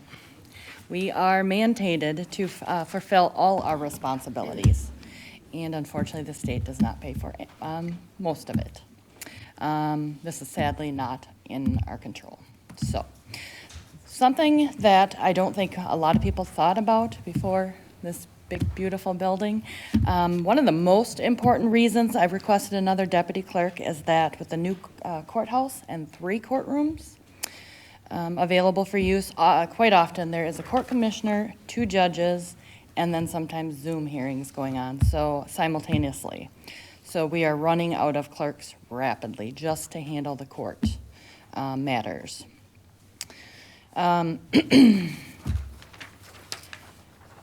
With the DA's office hiring an additional ADA and on possible staff, the criminal caseload is anticipated to go higher, thus creating a need for additional staff to properly and timely process cases. The criminal cases are already starting to exceed my staff's capacity to handle. It's 80% of the cases, probably. It's quite a bit. In addition, we're facing a substantial backlog left by the previous few years, including unprocessed refunds, restitution, essential corrections to major case errors, and building policy and procedures from the ground up. Luckily, we are fortunate to have the current deputy clerks that we do. Their dedication and hard work are very commendable. The potential I see in each of them is great. Hiring an additional clerk is essential to alleviate these challenges and would reduce, team strain, expedite the overdue work, improve customer service quality, ensure timely processing of financial matters, support effective case management, and allow staff to take necessary time off without fearing operational setbacks. So that's just the brief. Any questions? I have one. Yes, sir. I'm sure you're able to answer. Okay. I'll throw it out there. Will you turn your mic on? Thank you, Mr. Chair. A lot of your work, I think, a lot of time is tied up in trying to bring the work up to snuff, so to speak, from the past few years. Do you have any idea when you will kind of complete that, or do you have any idea? There's some stuff that we won't be able to complete because there's been some major issues. I would say at least another year, if not longer. It's been substantial. Yeah, okay, thank you. Anything else? Any questions? Thanks. Thank you. All right, I'm going to finish up on these last two. I'm going to go to the finance director first, and then I'll touch on the human resource director request. So to talk about the finance director. So we have multiple fiscal employees across the government organization that have no direct oversight. It is a huge concern to me, and it allows for greater possibility of intentional or unintentional fiscal management. It absolutely needs better oversight. We would find better opportunities for cost savings with a finance director, someone that's going to tighten up things and looking for this. I want to point out, again, we have a $100 million budget. Of that, about $29 million is a healthcare center budget. And it speaks to why this organization at the government center should have a finance director when the healthcare center has a $29 million budget. They have a finance director, and this budget does not. There should be oversight. There are complicated systems within the government center, just like there are out at the healthcare center. And so it should absolutely have oversight. And I've just put together some points that I'll leave for you to consider in thinking about finance director and the real need that you have for that here. We have been able to piece things together because of an outside group that is helping us with government solutions that we're able to contract with. They also recommend that you have a finance director. Other counties have moved to this. They've taken finances out of the clerk's office for the exact reasons that you see in front of you and for the reasons that I'm talking to you about. I did just want to touch on, because it was in the newspaper and talking about and specifying and saying that the $100 million budget is not accurate because the healthcare center is a portion of that. That is absolutely not true. And I've tried to work with you over the last 2 years in really helping you understand that the healthcare center, the highway department is a part of Trempealeau County finances and overall is a part of that, so that the public understands they are not their own entity. And it's really not smart to think about it that way because of just what I talked about, the intentional problems that can happen without oversight and unintentional. And so when I say a finance director would also have oversight on the highway and at the healthcare center as an overall broad view of all finances for the county. And when I talked to Attorney Phillips about that comment and saying the healthcare center doesn't belong with the overall budget, he says that's dangerous, and he wants to come and talk to us about that, because that puts our county at significant liability, and to think about how we are separate. That is not the case. We are all one part of a team, and so there needs to be, and oversight is a good thing. We want to make sure that that we are all working together and that these things are thought about. And I especially want to point out from your audit, which I understand this is common and you've had this in your audit before, But I think it's important that the public understands our evaluation, speaking from Baker Tilly in their comments, our evaluation of the internal controls over finance reporting has identified control deficiencies that are considered material weakness surrounding the preparation of financial statements and footnotes, including the schedule of expenditures of federal and state awards, adjusting journal entries identified by the auditors, and an independent review of financial reports. Many governments collect cash at numerous decentralized locations that are separate from the primary system of accounting procedures and controls. The opportunity for theft is often higher at those locations because one person is frequently involved in most, if not all, aspects of the transaction. I would never say that that's happening. I don't want that to happen, but I'm making the case, just like everyone else who got up here to say how important their positions were, I'm making the case that your county needs oversight in this area. I think it's critical. Examples that they list: your clerk of court, sheriff, child support, senior services, registered deeds, veteran services, extension, land management, health, highway, district attorney, human services, administration, digital media, land records, judge, they're all handling money in all separate and no central government entity overseeing that. That's not, and you're seeing issues that you had in the past and seeing issues that you have now because you don't have that centralized person that is overseeing that. So they go on to say, we recommend that management review its decentralized cash collection procedures, controls on a periodic basis, make changes as necessary to strengthen the internal control environment. They also make the recommendation to have a finance director. They bring a long list of things that are a finance director's duties that would perform surprise procedures at decentralized locations so that they do cash counts. So they're keeping an eye on all these things. As always, though, they state the cost of controls and staffing must be weighed against the benefits of safeguarding your assets.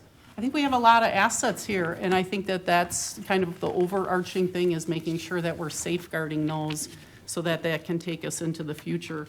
So I would put that as high importance, although I know it has a bigger price tag. I think that is critical to, again, that financial stability that we placed as the most important thing that we had in our strategic planning. So the next position was requested by Personnel Bargaining Committee for Human Resource Director. I'll quickly touch on that. And then if Chair is okay with going into a break for a moment, then I'll come back and talk to you about what I'm proposing, and you can ask me questions on things about that too. But Personnel Bargaining asked to split this position from Human Resource Director and County Administrator. Well, I love that conversation because I believe there's enough work for both positions. And I would love to see the strategic plan of the county administrator continue to grow, right? It's the timing piece also, and we're going to get into that with all of these requests that add up to over $850,000, right? I just told you the big price tag on health insurance. We got to do a pay raise in there, which, you know, is a question. So a lot of things to consider. And so the Personnel Bargaining Committee, in looking at that, some pieces to think about, or their need, I guess. I'll talk about why I'm not going to, why I'm not suggesting you do that this year, but in the next part here. But just to talk about, I think Personnel Bargaining's interest was that they wanted this position separated so that there's a clear understanding of a person. If they have issues, they can go to HR, and it is separated from this position. Is that correct? Mm-hmm. People on personnel bargaining, right? So I'm going to talk about why I'm not agreeing with that at this point, but maybe we could take a break? Sure. Yeah. Want to take a 10-minute break? Could I make a? 15-minute break? Yeah. I We'll was going to resume comment at, on the financial person, but I can do that later. 11:45. Okay, it's 7:45. We'll call this meeting back to order. I want to make sure everybody's back. You want to call roll just for, make sure? Bridget Turner? Here. Stacy Klein? Richard Sasha? Yes. Lori Severson? Andy Todd? Here. Richard Anderson? Here. Kevin Adams? Here. Dick Miller? Here. Kevin Whalen? Here. John Austin? Here. Don True? Here. Robert Becker? Here. Renee Lyon? Here. Kellen Nelson? Here. David Larson? Here. Jeannie Nutter? Here. Ron Johnson? Here. Stacy Klein? Here. They're all back. Everyone's here. Thank you. We're just finished administrator's report or request, so she would like to have your questions. If you have any questions for our administrator?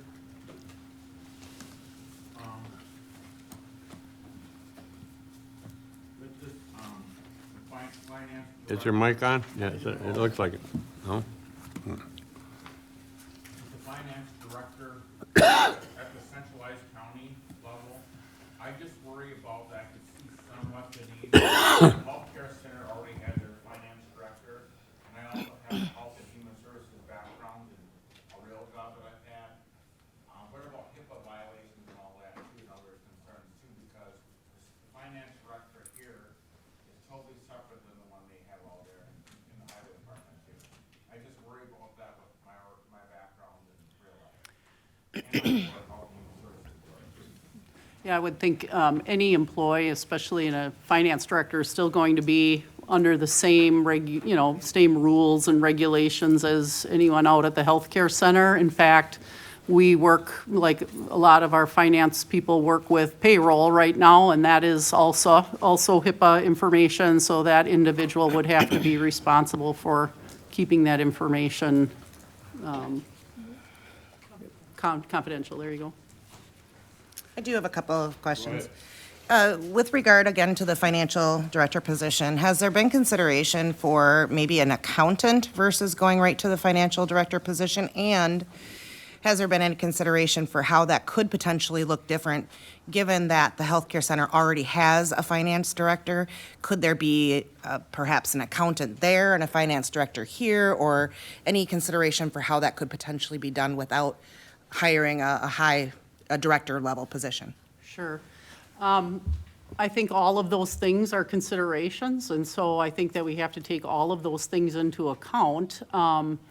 Typically, though, when you're looking at county, city, municipal government, it is managed through a director, a finance director. So, but I think any of these things we have to be creative, and so looking at options are things that we have to consider. But for the most part, overall, you need a centralized director person that is bringing everyone to the table for communication purposes and working across all areas. So forgive me, because this is going to come probably not real appreciated, but I believe that that's your role as the county administrator, and as one of the things that we were really wanting to see as part of that work. I understand that it's very likely that you have more than enough to do without adding in all of these other financial director roles. But how would you work with that person? Because you're ultimately responsible for the budget. And also, do we see any changes in how the county is currently operating with having financial administrative staff in each department? Could that potentially look different? So good question, because that's been brought up before as far as the role of the administrator. And I think, as you have probably learned over the last couple of years, now having an administrator, I think, again, just to go back and think about a role of an administrator and the type of person as an administrator compared to a financial director.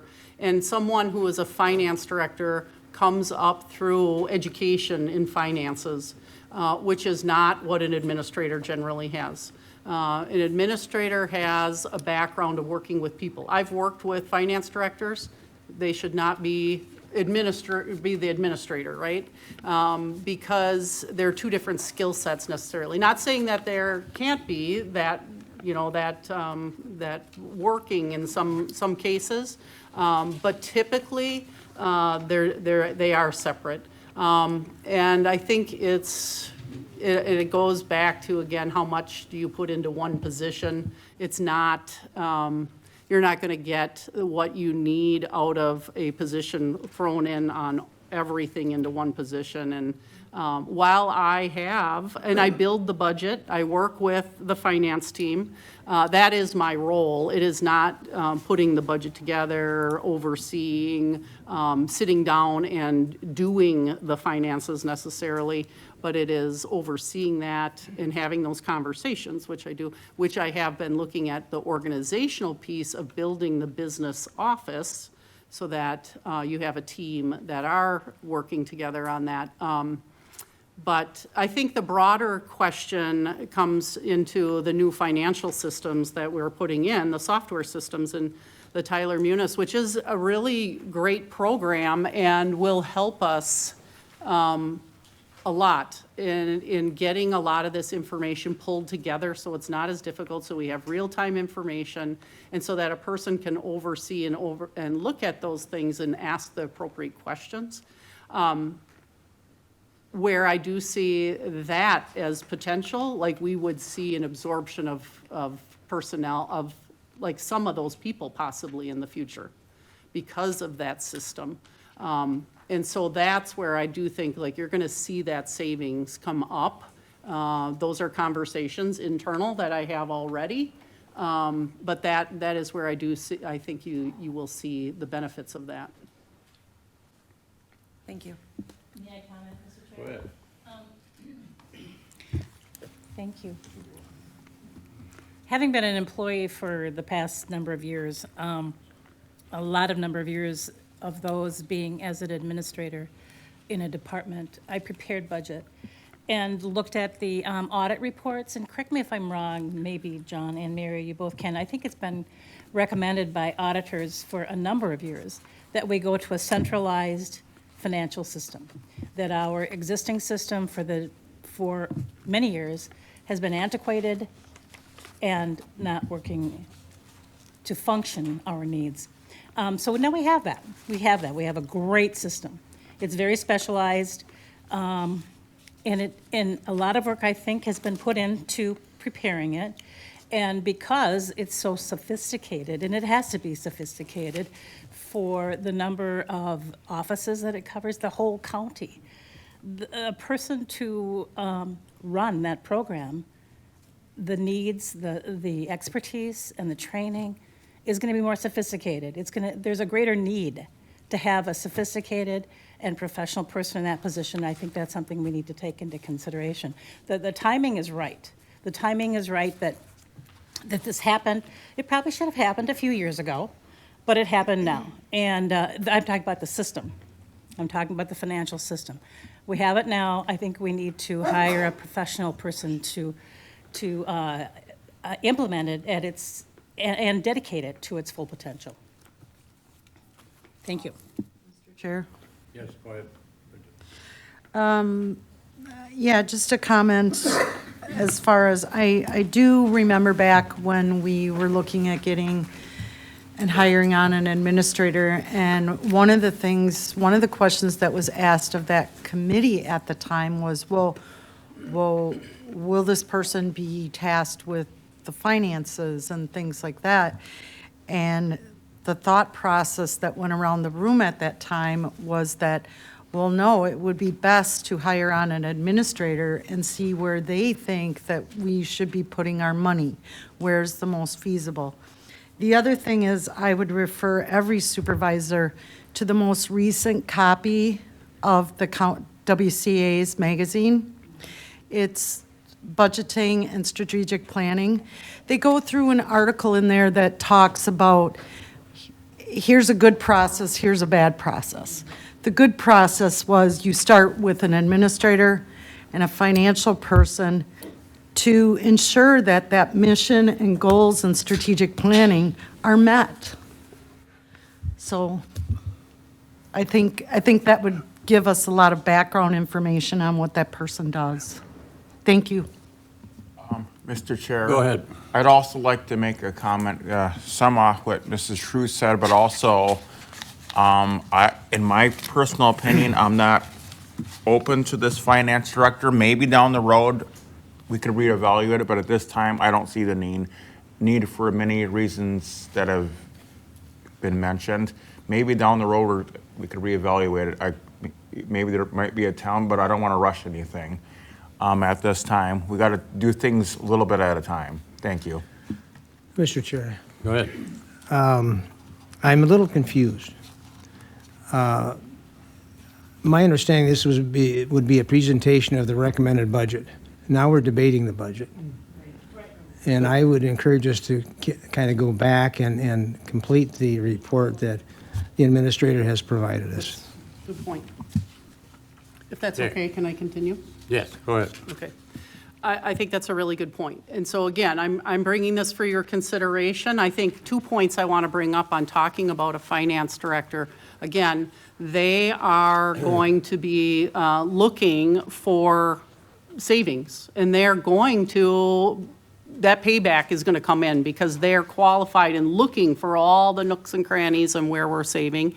Plus, I just want to ask you this one question again, and you can take this with you, is saying, what company do you know? Now we can say it's a 70 million that they're overseeing right here, overall 100 million, that they do not have a finance director. That, I just think that is not good business, and that's just the last thing I'll leave you with on talking about that. Let's go into the next, what I brought forward in the budget. The next part is the next page on the paralegal. In the budget is a full-time funded DA's office, paralegal. Kind of the expectation is when a DA is added, it requires a paralegal to go along with it. Now, along with that, I've taken the 50% person that I put there last year, and I'm taking that person away. So that person's hanging out here. Let's talk about that in a minute. But they're getting a paralegal, but they're gonna, that halftime position that was there will no longer be there. But that's why that cost is in there. To think about this, though, in the broader terms, and talking about all the costs and the need that people are expressing here and the stress that they have in their offices, I'm trying to build and how I can address as most of the needs as we have that I also agree with, and saying we better figure out how we can address some of these things, because right now, if you can think about another DA and a paralegal pushing work through, and the question about what about another judge? Yeah, we probably need another judge, but they're gonna, what's the backlog gonna be? Well, another judge comes in, well then, how is clerk of court's gonna take care of all that extra work? How's our corp counsel gonna take care of all that extra work? That's a pain point. Like, it sounds great, we're getting another DA through the state, but where's all the support then that comes with everything else? So I wanna point that out. And just saying again, this is a broader look at a full budget that we have to bring forward, that in the end, we're also thinking about what's the impact on the taxpayer, also what can we do with the levy? We're not allowed to just say, carte blanche, go ahead and add all we need, right?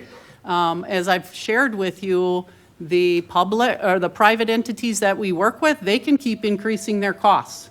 They just are allowed. We're not. So we got to figure it out. So next in this point 2 is the administrative support that Jeremy is requesting through the building, through facilities.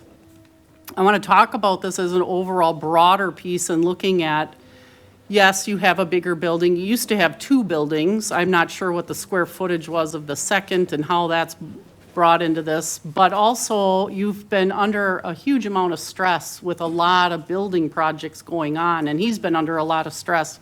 That will go away at some point. And so my hesitation on adding a full-time person is not really knowing what will be at the end of all this building, right? And so my proposal is to reorganize that staff person, the 50% person that's coming out of DA, and moving that person to help Jeremy on the administrative side of things. So that person will now still be half-time UW Extension, but half-time working with facilities and helping him with all of his invoicing and administrative piece. What I didn't add in here is also the parks request from Jack. And Jack has a kind of unique piece in that we have one park, which overall I tend to go, we have one park, which in essence, I would think we should be able to cover that.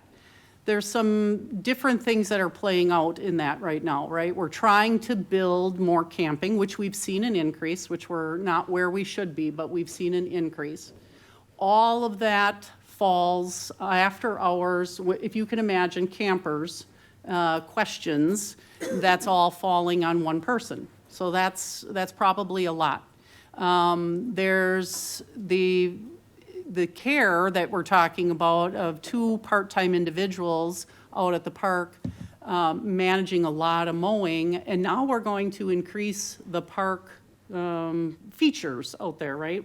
Possibly. And so if we increase the park features out there, we increase people coming out there, there's still a lot of care. It comes down to, again, a lot of wants compared to needs. And so we got to kind of weigh that sometimes. And when we're talking about we want programming, it takes time and it takes people time. So anyway, my overall vision for this was that parks now becomes facilities and parks, so that Jack is getting support through facilities, and that Jeremy and Jack can work together, and Jeremy can provide support possibly as needed out at the parks, but also that half-time person is also supporting Jack a bit on that parks reservation piece that we're talking about. So the administrative piece. So that part is kind of pulled together, and that's where we address both of those pieces at once. Could we very much say they both need a full-time person? Possibly. I think a better step is to say, let's take this administrative person and see how that helps, as if that relieves some of the pain point, get through a building project that we're in right now, and see where that ends up, and see if that helps us a bit. But that's my proposal there, and included in this budget. Assistant Corp Counsel was the request of a full-time person. I have built in $60,000, which is about half of what a full-time person would be. I have some data that shows the number of Corp Counsel, Assistant Counsel that counties have. That doesn't mean anything really to us, right? Because our needs might be different, our numbers might be different. You just heard DA is going to add, judge wants to add. We can totally understand how Susan could use support. My suggestion again is to go halfway, because we can't do everything. We can't meet everybody, but to see where can we get on, if we had a contracted person that worked in child support. And you also have a relatively new transition to the administrator, which again, we're playing some catch up on some cleanup on things that we need to get accomplished. And so that would provide some time for that transition yet to play out, but appreciate Susan's need. The jail programming officer is included in the budget for all the reasons and purposes of what the sheriff talked about. In talking about the broader piece, I think, of often what we're seeing in positions like a jail officer position is the support needed that I think will benefit keeping more individuals in that role. I think that's even the broader thing to me. There's a lot of high turnover. And that's the same thing when you talk about the human services position, a lot of turnover. Those are the highest 2 areas of turnover for us, the jail and human services. And so that's where I would see it makes sense to try to support those and see how we could continue to have less turnover there. The APS crisis social worker person is at a lower cost to the county as well because the state puts in on that. So that there are some state funded pieces there. And then you see the finance director included as well. Finally, on the last page then, not included in this administrator budget are the additional deputy clerk, clerk of courts, and the human resource director position. So let me talk about that, and that, you know, I already explained the or the parks piece and the facilities. The clerk of courts, I again understand the need, right? We just talked about DA, their high cases, judge, high cases. They want, you know, they're asking for additional people. Could we use that in the clerk of courts? Possibly. I'll push back a little bit in saying we have a lot of cleanup that's happening. And so again, just like I talked about with Jeremy in the, you know, his building projects that are happening right now, I'd like to see that play out for one more year to see. They're doing a fantastic job. I agree. Mary's really got great staff, and she's doing a great job leading that team. It takes time. And so that's the reason for that proposed hold on that. The human resource director position is a hold. We are in the process right now of implementing our UKG time management HR system.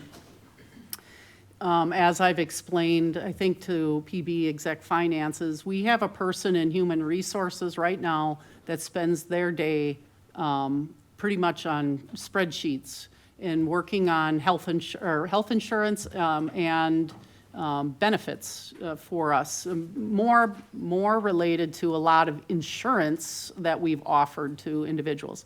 This would be a shift so that individual now, all of the insurance benefits that we've provided in the past are now going to be handled through insurance agents, and that individual will not be going through our payroll. So that frees that individual up to help with more of the HR pieces that I'm hoping in 2026 then will take pressure off this position. I would also say I think part of the pain point is that as me in the role of HR director, and probably all of you know, I am direct. I handle situations and I will handle HR issues. And so when I handle those issues, people get upset because they haven't had that maybe in the past. And so I think what makes sense is that we have a policy in place that really lays out, if you have an issue with me, if I've done something wrong, or if you need to talk about something that happened with the staff from HR, who do you go to? You know, it's not just the county administrator position, it's also anybody in HR. Who do people go to? And so I think I can bring that forward to you. I think that's kind of an easy solve that we could work through and saying, okay, this is the process so that people have someone to go to when there are questions or issues. So I'm going to just talk about a few things related to this. Our service needs change over time. Just like we did not have an IT department 30 years ago, right? I mean, it's totally different right now. You think about how IT is embedded in every department and everything we do, completely different in how we build a budget now because of IT needs. We have growth within the county, and you've seen the projected growth that we might have. So our needs are going to change. It's absolute. So the services that we are to provide to individuals within the county may need to change as well. Just like 30 years ago, we didn't have those IT services that we helped with in the, with the sheriff's department, or I'm sorry, the police departments around the county. Now we provide support. Just different ways that we might have to think about those things. We take in inmates, and that changes then, or we build a new building, and how does that affect how we change and bring our services to people? funding changes that happen at the federal level that are passed down to the states, and therefore we may need to change. We don't know what's coming yet. There might be some more changes that we need. State level changes, what is funded and not funded, and then we affects what we can and can't provide. So it's important that we're looking at how we address these needs as we go forward. Everybody that talked to us today, whether that's built into the budget at the request that they had or not, it's important that we're looking at that, but it's also important that we're thinking outside the box, because we don't have a budget that we can just grow. And so we do need to think about different ways to address things, like taking the part-time person and helping facilities and parks, things like that. So I ask you to think outside the box on those things. Levy restrictions don't allow us to consider needs and changes that are happening in government just by implementing new positions. They keep a cap on us, so we got to think about different ways, teaming up departments, moving people, thinking how we work together. Or what I'm going to talk about next is how do we fund these things by thinking about how we provide benefits and wages to our employees that provide room for these new positions. And so that's another pain point probably, but I'm going to start moving into those conversations. So our historical wage and benefit information I wanted to share with you, and taking a look at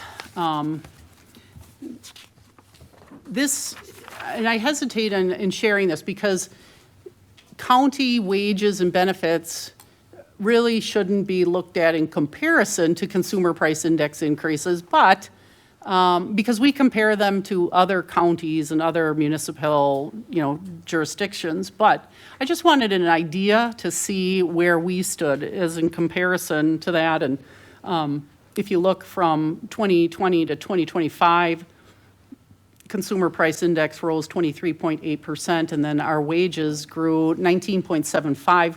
But the piece that is always hidden in a lot of our discussion is talking about these benefits that we provide.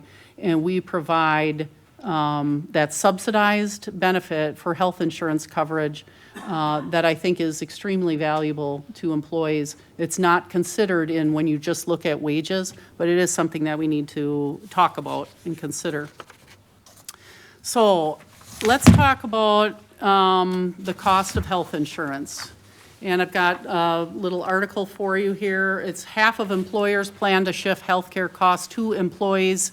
That comes out of SHRM, which is the Society for Human Resource Management.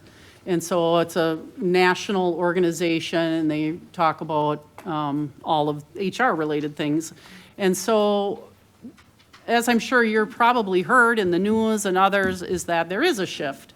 And so it is the high costs of healthcare, and how do we afford that, and also provide really good wages. And so that's the conversation I'm bringing forward to you today. Plus, address needs that are either here right now or coming, that I've just shared. Like, we have needs that are going to be coming. So in this budget is included the removal of the county subsidizing the $500 and $1,000 deductible supplement. That is a savings to the county of about $178,000. That's how we start to pay for some of these positions. Yes, sir. How'd you come up with that figure of 178,000? So we have it budgeted into our budget, plus it's built into other areas. How do you get that number? How do we get that number? Okay, yes, because last year you only had 128,000. Now, we didn't grow with employees or nothing, so. Yeah, I don't. So I don't understand why this is so, it's blowing up a lot bigger than, you went up 60,000 Yeah, I don't in 1 think year. That's kind of that's why I'm asking, how do you get that Sure. number? Because I don't think we took into consideration last year how that number is embedded into some of the budgets. So particularly, we put a line item on the budget saying about $130,000 for the cost of that subsidy, but we have not built into that some budgets that are already including that into their benefits within their departments. So now you're saying they took it out and you put it in? Into this number? So that is, like I said, the 130 is plus all of the budgets that embed it into their budget. So that is where, yes, it is already included in budgets, that we are adding it all up, rather than just the one line item that says that number. Yes, sir. That number is calculated based on every employee using the maximum, is that correct? Correct. And not everybody uses it. Right. So do we have any kind of a 5-year average of what they use? And would it be acceptable to calculate that in it's, okay, we calculate 80% use so we could reduce this budgeted number? It's a good question. I'll just keep presenting, and maybe a good question to think about, right? But you're correct, not everybody uses that number, but that's what's budgeted, so that we do know that number is budgeted. So the county, or the employee, the county, us, we are providing 88% of the lowest cost premium. That stays within the union contract rules. So with that increase, or that 88% of 11, just historically, that is historically what you've done all along. So you're still providing that. It includes about a $18 increase for employees and a $46 a month family increase for individual employee comparisons.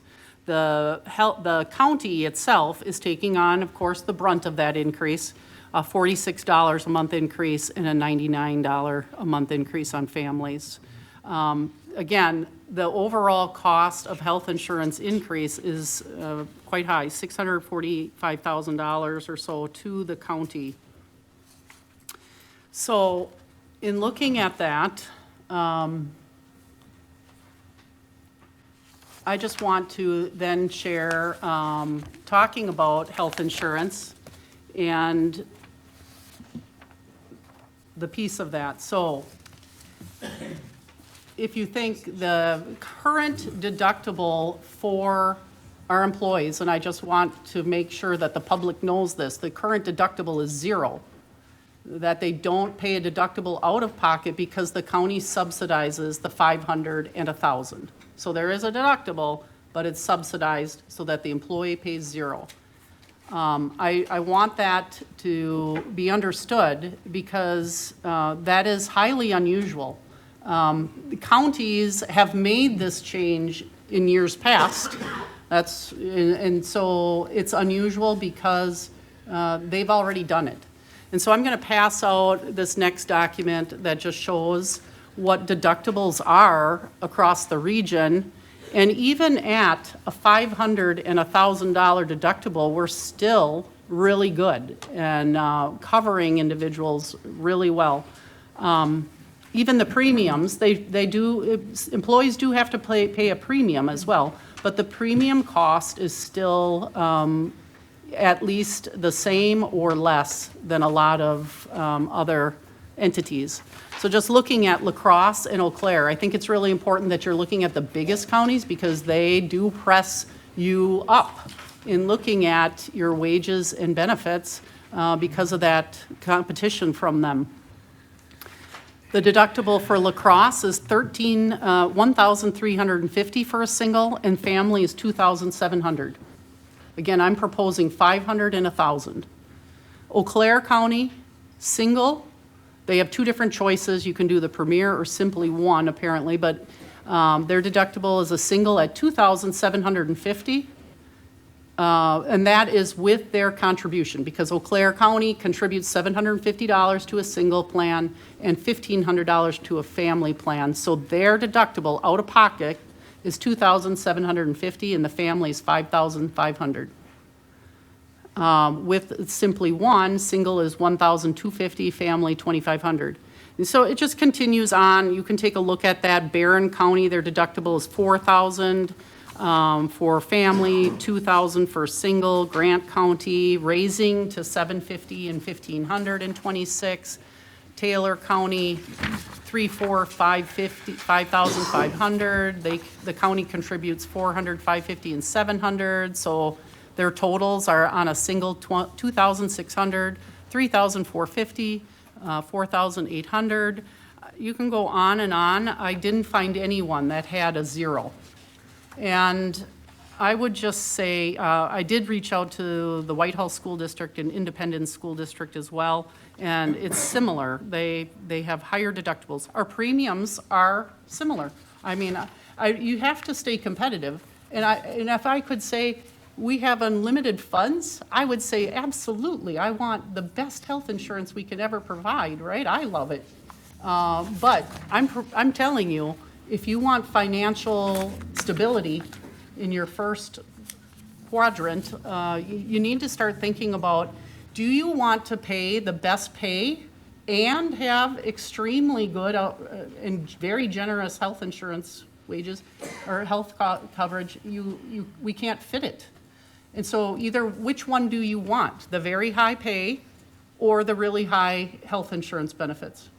I'm trying to get you to balance that a little bit. And so that's what's included in this budget. So as Trempealeau County employees have been fortunate to keep those subsidized benefits throughout these years. Like I said, a lot of this has gone away already 5, 6 years ago, leading up to this, where all of the numbers that I've just shared with you, they've been paying that already 5 years. So myself is looking at it like, wow, like you were very generous. You gave a really good benefit to a lot of people for a very long time. I'm telling you that there's needs that are still coming, and we can't fit it into a budget. And so how are we going to continue to address the needs? As leaders, you have to weigh the needs of the changing county with what's happening in other government sectors as well as business. So we look to how we grow and change. That's that article that, again, businesses are looking to shift the healthcare costs. You try to keep wages high. We know that high inflationary periods have increased wages, where we've seen business and other government entities shift to greater wage increases and have pulled back on healthcare subsidies.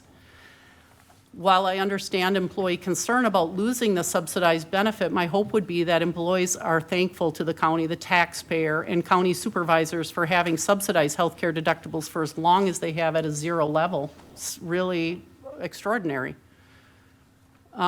When I tell people we have a zero deductible, they are amazed. What? Are you serious? So I think how grateful to be at 500 and 1,000. It's very, very low. So we need to continue to evaluate how we stay competitive and solvent for the future and addressing new needs that everybody has just shared with you. So my proposal in this budget is to eliminate that subsidization of the deductible, thereby creating room for critical services that are necessary as we grow. So let's start to talk a little bit more about what else is included in the budget. So we do have retirement contributions that are going up, but going down for protected employees. Included in this budget is a 2% COLA across the board.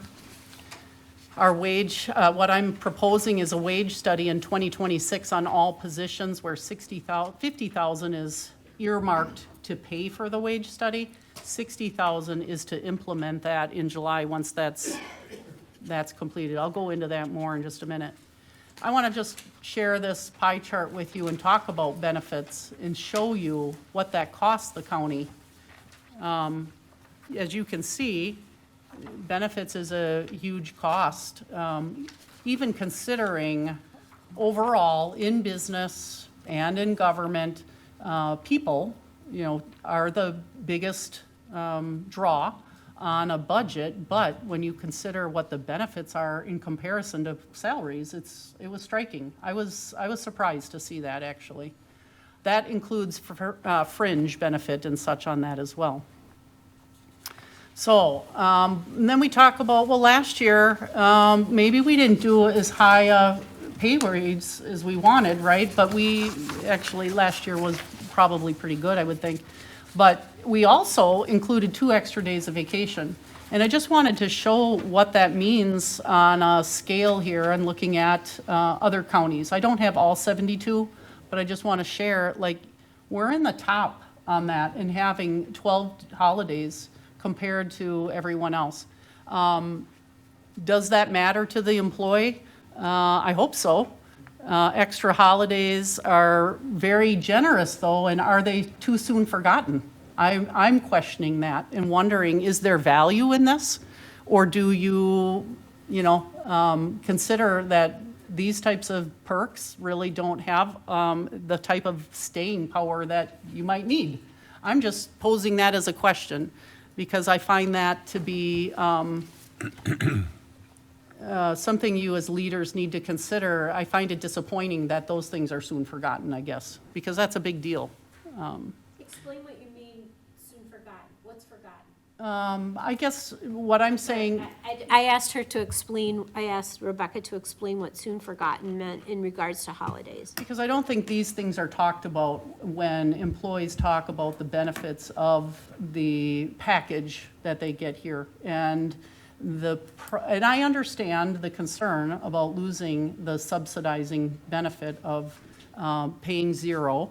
But again, I'm looking at, I think, other ways that this county has been very generous in looking at making sure that they are addressing the needs of employees. So it's just my understanding of conversation that, that's not taken into account. I think those are soft things that oftentimes people don't take into account. Mary, you think differently? Well, you make us sound ungrateful. I think differently as well, because as a former public servant, holidays and vacation were very critical to my well-being and healthy attitude towards my position. Great. So I don't think people, I'm not here to discuss this right now, but that's just, I think employees in this county appreciate everything we give them, and we couldn't operate without them. Good point, good point. I think that's a valid point. But just to remember, I guess, that's a highlight that individuals need to remember about working here. I have just a comment. I have a question first, then a comment. Under expenses by category, are the benefits listed at 41%, salaries at 16, are those reversed? No. How could the benefits be more than the salaries? The retirement is a big piece of it. Offered. That includes health insurance, WRS. No, but what I'm saying is, if you make $50,000, that doesn't mean your benefits are 75. Yes, it does. No. As a package. Think of your state retirement. Do you get state retirement? You see what I'm saying, is this is our total expenses, right? Mm-hmm. Okay, that doesn't mean that if a person is making 50,000, then there's an additional $75,000 going in for benefits. No, 25. No, but you have to consider all of the fringe that goes in along with that. The cost of their retirement, the cost of health insurance, the cost of Social Security, the cost of. Okay, but I can figure that out. I ran a business for 25, 30 years, and you know this. That if you pay someone $10 an hour, make it easy. You take out, 13%? You pay 13%, and 6.5% is the individuals. Say you have health insurance that costs you $2 an hour, and your retirement that costs $1 an hour. You see what I'm saying? No, It seems like because that's you're not including the amount that the company itself is paying towards the premium of the health insurance and the other costs associated with benefits. I think that's just reversed, because if you hire me, if you hire someone, there was an $80,000 a year job in the what was that for? In the For paralegal. okay, $80,000. Okay, that would mean that the salary would be roughly $30,000, and the benefits would be $50,000. No, that's not the case. Dick is right. The numbers don't add up. Yeah, we can take a look at that, if No, that's backwards. I think that the caption, I would say that the salaries would be 41%, and the fringes, or benefits would be 16. That's all I'm saying. Yeah. Yeah.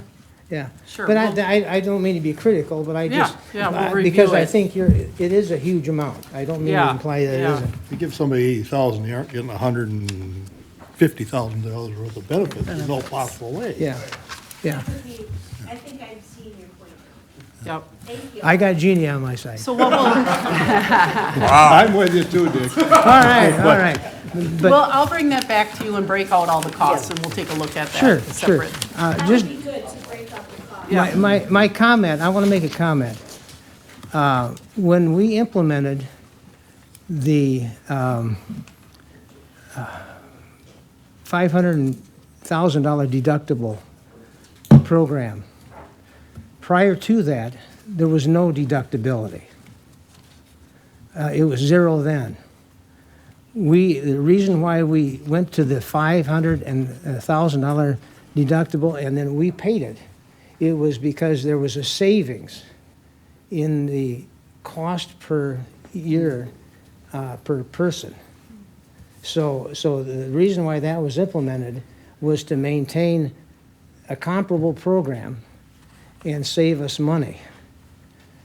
But we've used that and it doesn't work now, is what I'm saying, if that makes sense. It was a way to save money, but due to the costs and everything else, we're not saving any money to speak of. It's costing more and more. Yeah. And I guess what I'm saying, I'm basically supporting your suggestion here that you know, because initially we did that to save money and you're doing the same thing here. Right, it's, right, times change and, Yeah. yeah, exactly. Yeah, I don't disagree in saying that what you put into place was the right thing at the right time. Yeah, I'm just Sure. suggesting something different now. Yeah. It would be good too, because I think David brought this up, to find out just how much is spent in those accounts and how much is not. Could I make a comment, Mr. Chair? Yes, go ahead. Well, wanted to answer the question about budgeting for that expense, having done budget for many, many years. You have to budget at the full value of what's offered to the employees. You don't want to under budget because you don't Right. know. You don't know if the people are going to take.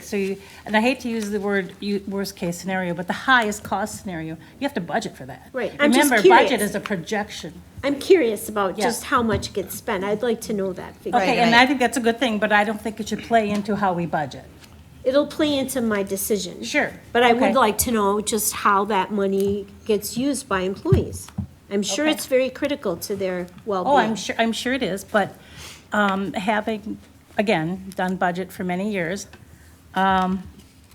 we've known for many years as employees, as department heads, that this has been a really great benefit. And we've known that our health insurance has been just great, and you can't deny that. And it's still great. But every year, as preparing the budget, and it wasn't just me, it was many department heads, we would wonder, okay, when is this going to stop? Because we know from doing the budget how expensive it got and how expensive it's getting. The county can't continue to sustain that.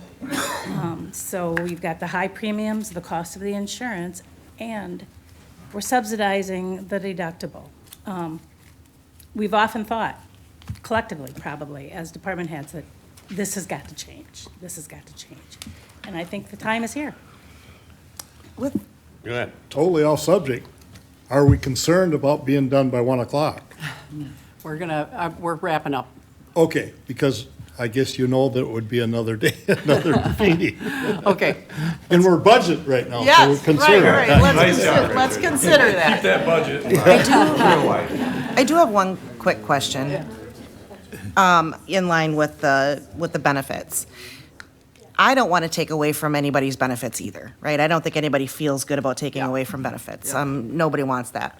But when we look collectively at the market and what other what other employers provide, I have to wonder why we're going with the 500 and 100 or 1,000 even, because that's still significantly better than the average.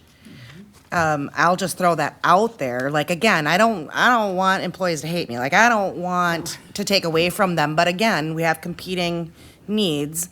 And when we compare it to other entities, this is still like cream of the crop. Yes. You know, and I don't mean to say that employees on the, I'm gonna shift back a little bit and talk about that, that they don't appreciate the holiday. But just like you're talking about with the health insurance piece, they don't see that every day. Like, they see their paycheck come in, right? And so that is, and I'm talking on the business side of things. So I see it as a different way in looking at these benefits. That's why I think you've seen a shift to getting it in people's hands and their paycheck. Unfortunately, you have a lot of people that aren't thinking down the road into retirement and what all of this means and health insurance that they, when they need it at those times. And, you know, and so it's not in the forefront. And so that is my point in talking about, because I don't want this to walk away saying that I don't appreciate. I'm a big proponent. I brought that to you in saying we should increase the 2 days because I think it is a valuable thing, and I want people to feel like they have a good work-life balance here. So I could maybe give you a little tidbit of that. I worked with a company that we gave away turkeys for Thanksgiving, and not once did we get a thank you for the turkey. Take it away. Yeah. And everybody was pissed because they didn't get their turkey. Where is my turkey? What the heck happened? I think it's just like human nature. It's just like, so I don't think it's like that people don't appreciate it. I think they really do, but I do think that sometimes we sort of just forget, you know. Yeah. I think for families that have children with issues, when I was an employee, insurance was really critical to me for many reasons. And I think that we're demeaning employees, and I don't want to go down this road right now because this is just presenting, but I think employees appreciate everything that we give to them. And health insurance right now, I mean, we are so privileged. People on Medicare, you are so privileged. When you go get your vaccinations and you don't pay a dime for them, we are privileged, and not everybody has the privilege that we have. So I don't want to, this is up for debate later, and we need let's to be keep done moving by on. 1. Department requests are listed here as far as looking at reclassifications. And so we did a whole evaluation on reclassifications. And that is comparing to a number of counties within the area and looking at comparable positions and where they stood. And we did find that a lot of these positions were under the middle, you know, under the lowest range within our pay scale. And so the cost of reclassifications to bring those individuals up is listed right there, and that is included within the budget. That's where I do think we need to be competitive. And so the reclasses we had last year were 15, this year 14. That's why I'm saying it is really important to have a wage study. You've been, you know, it's been 5 years almost, and so it's really important to build that because, again, I think it is important to put high wages as the priority and do comparable on health insurance. To your point, but I will not, I don't know how to say your last name. Trug? Trug.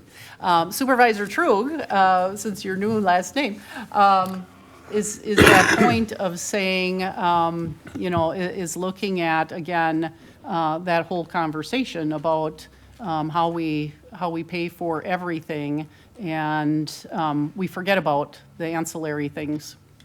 Okay, here's the wage study, what that would cost. That's built in with additional funds to pay for the implementation of the study in July. I will say, you know, that's part of my concern is that enough? Is that enough to pay for what we would need for that bump? But it is for a half a year to get us to market. And so those individuals, you know, take into account that individuals that have already been brought up to market, that's why we're doing the 2%, because the individuals that have been brought up to market, then you put in a 3%, you run the risk of those individuals being overpaid. And understanding that, you know, some people in that time, then in July, everybody's going to be brought up to market rate. So I understand, again, the 2%, I guess, with losing the $501,000 deductible. It's just that other counties did it in years past already and did the same process, so. Let's see, employee wage study and implementation cost. You know, in the past, we'd paid for union negotiations. We don't do that anymore, so the 50,000 is actually something that's kind of just a necessary evil in keeping up and on track with what the costs are for employees. And it's better, it is costly, but it's important to understand where the market is in order to implement. Otherwise, we're underpaying in some areas and possibly overpaying in other areas. So, as that, I want to talk about, I'm going to skip a part right here. Let's see. Okay, I'm going to talk about the increase rate of 1.92%. We've got the equalized value up and what that means then to the taxpayer on a $150,000 home. You're looking at an increase of $14.75. A $200,000 home, $19.67. A $300,000 home, $29.50. I think that brings good value for everything that's included in this budget. So as a budget forecast, just to remind you, the tax levy rate will increase slightly due to debt obligations, largely from the Justice Center construction and rehabilitation of the Government Center. Net new construction is approximately 174. Sales tax growth is currently up 186,000 over 2024. I have not included that in the operations. I don't generally want to go to the max on that because of uncertainties in sales tax. I would say that if we come in over budget on that area, that's a positive, but I don't like to include it in operations, especially at this time. We got the addition of the paralegal in the DA's office, the jail officer in the jail, the finance director and administration, the partial cost of the contracted attorney, corp counsel, and the APS crisis social worker, with the looking at other positions and keeping an eye on those. Eliminating the subsidized deductibles, the health insurance premium that's covered an increase at 11% with the county taking on the brunt of that. Debt service increasing to primarily for the Justice Center, and it peaks in 2026. And then our general fund growth, which is very positive, and looking at that. And that drives the future conversation then into our general fund. On the next slide, the overview of the general fund, which we'll have a resolution coming forward to plan for 25%. We keep 25% in the general. We've set aside $1.5 million from the general fund for roads if needed, but that would be held as a placeholder for them. I've also done a placeholder for $250,000 for that office furniture remodel and finishing out this project that we started over here, and we took that out. The Make My Move is a project that's through the state of Wisconsin. It's working to work with an outside group to bring people to counties. This is Make My Move was at the WCA conference, if any of you talked with them. And I'll bring you more data on that if we would move forward in that. Future discussion, though, centered around creating a housing fund out of this general fund that's healthy, and you have the ability then to possibly consider something like that, which might be a revolving loan fund. I've worked with groups that manage revolving loan funds, have programs in place that could be a seed money to start up intergenerational housing, extra housing for the county, and provide that population growth that you're looking for. I need to go back up to the 1.5 million for roads. Mm-hmm. I think we all got the letter from Tree Kronczynski this week or last week about the increased funding that's coming to the state for roads. But it's all done on grants, so is there someone in the highway department that is involved in seeking out that money? Because if that's a lot of money that we could get our hands on. Yes, Who in the highway department is doing that? Yep. Who? Neil, Commissioner. Okay, so he's writing the grants to get that money. Last year, they had 3 times that much, and we didn't get any even though we applied. Okay. Well, he told me that he didn't apply for grants. Grant funding, Applied for yeah. ARIP grants. Okay, Yes. well, that's sad because there's a ton of money and we should have our hands on some of But it. it's all specialized, what you're rebuilding. It's all specialized. The road has to be in a certain Right, condition. right. Well, we gotta fight for it. We have to fight for it. Okay. Sorry. All right, lastly then is just talking about upcoming capital improvement projects, and I think I forgot to bring that. And so I'll email that to you and showing you the projects that are upcoming. The one standout, I think, in there is talking again about that economic development fund that I've set aside, 500,000, in talking about, I'd like to, my hope would be that we would think about opportunities for a housing study to help across the county, our smaller communities across the county, a hotel study, trail enhancement, Petrick Park enhancements, and then also still that childcare conversation. But those are conversations to come, and you can discuss that at the November meeting. So long-term borrowing, again, I just, I think we all got a good understanding of that last year and working with Brian, and I just bring forward again why we put in long-term financing as a part of our budget planning now, is looking at how we can keep tax rates lower, and we can't fit these projects in, and so into our regular operating budget. This is just to remind you again what we're looking at, and that we do have capacity, and it's coming down, and so we're looking pretty good. This year's capital projects are down from what we kind of had anticipated last year. All right. Thanks again to everybody that helped put everything together through that, the staff, department heads, fiscals, Amy and Steve and Mike and Brian. If you have questions, this is what I ask, is that you reach out to me. I would like to, just to propose, if you'd like me to, of course, this is the budget that I do believe is, I get input from the financial people, right? And so this is what I feel is a really good budget to bring forward to you, and thinking about all the needs that we have and getting some of those done while still moving our employees forward, but yet considering how they're a bigger partner in the health insurance piece, and then also how we look towards making sure that we're market rate pay for the future. So if you think of other considerations, I want you to think about these things. We have next week, Monday, that we can talk about them at the county board meeting. If you could talk with me, constituents, employees, other counties, but not to each other. I'm going to ask that you make this a public conversation, because that's where the conversation should be, on your debate on where this budget ends up, if it's the budget that's brought before you or not. But that should be a public, debate. What is our borrowing amount? Do you have that, or do we have to know that? That will be on Monday night's budget. Okay. Yep. It is lower, I apologize, I don't know that, it's about 4.1 million. So it won't be the full 5 that we Correct. normally. It is down. Okay. It is down. Okay, anything? No, I was just gonna say, next Monday night, Yes. Monday night the 20th, 7 o'clock.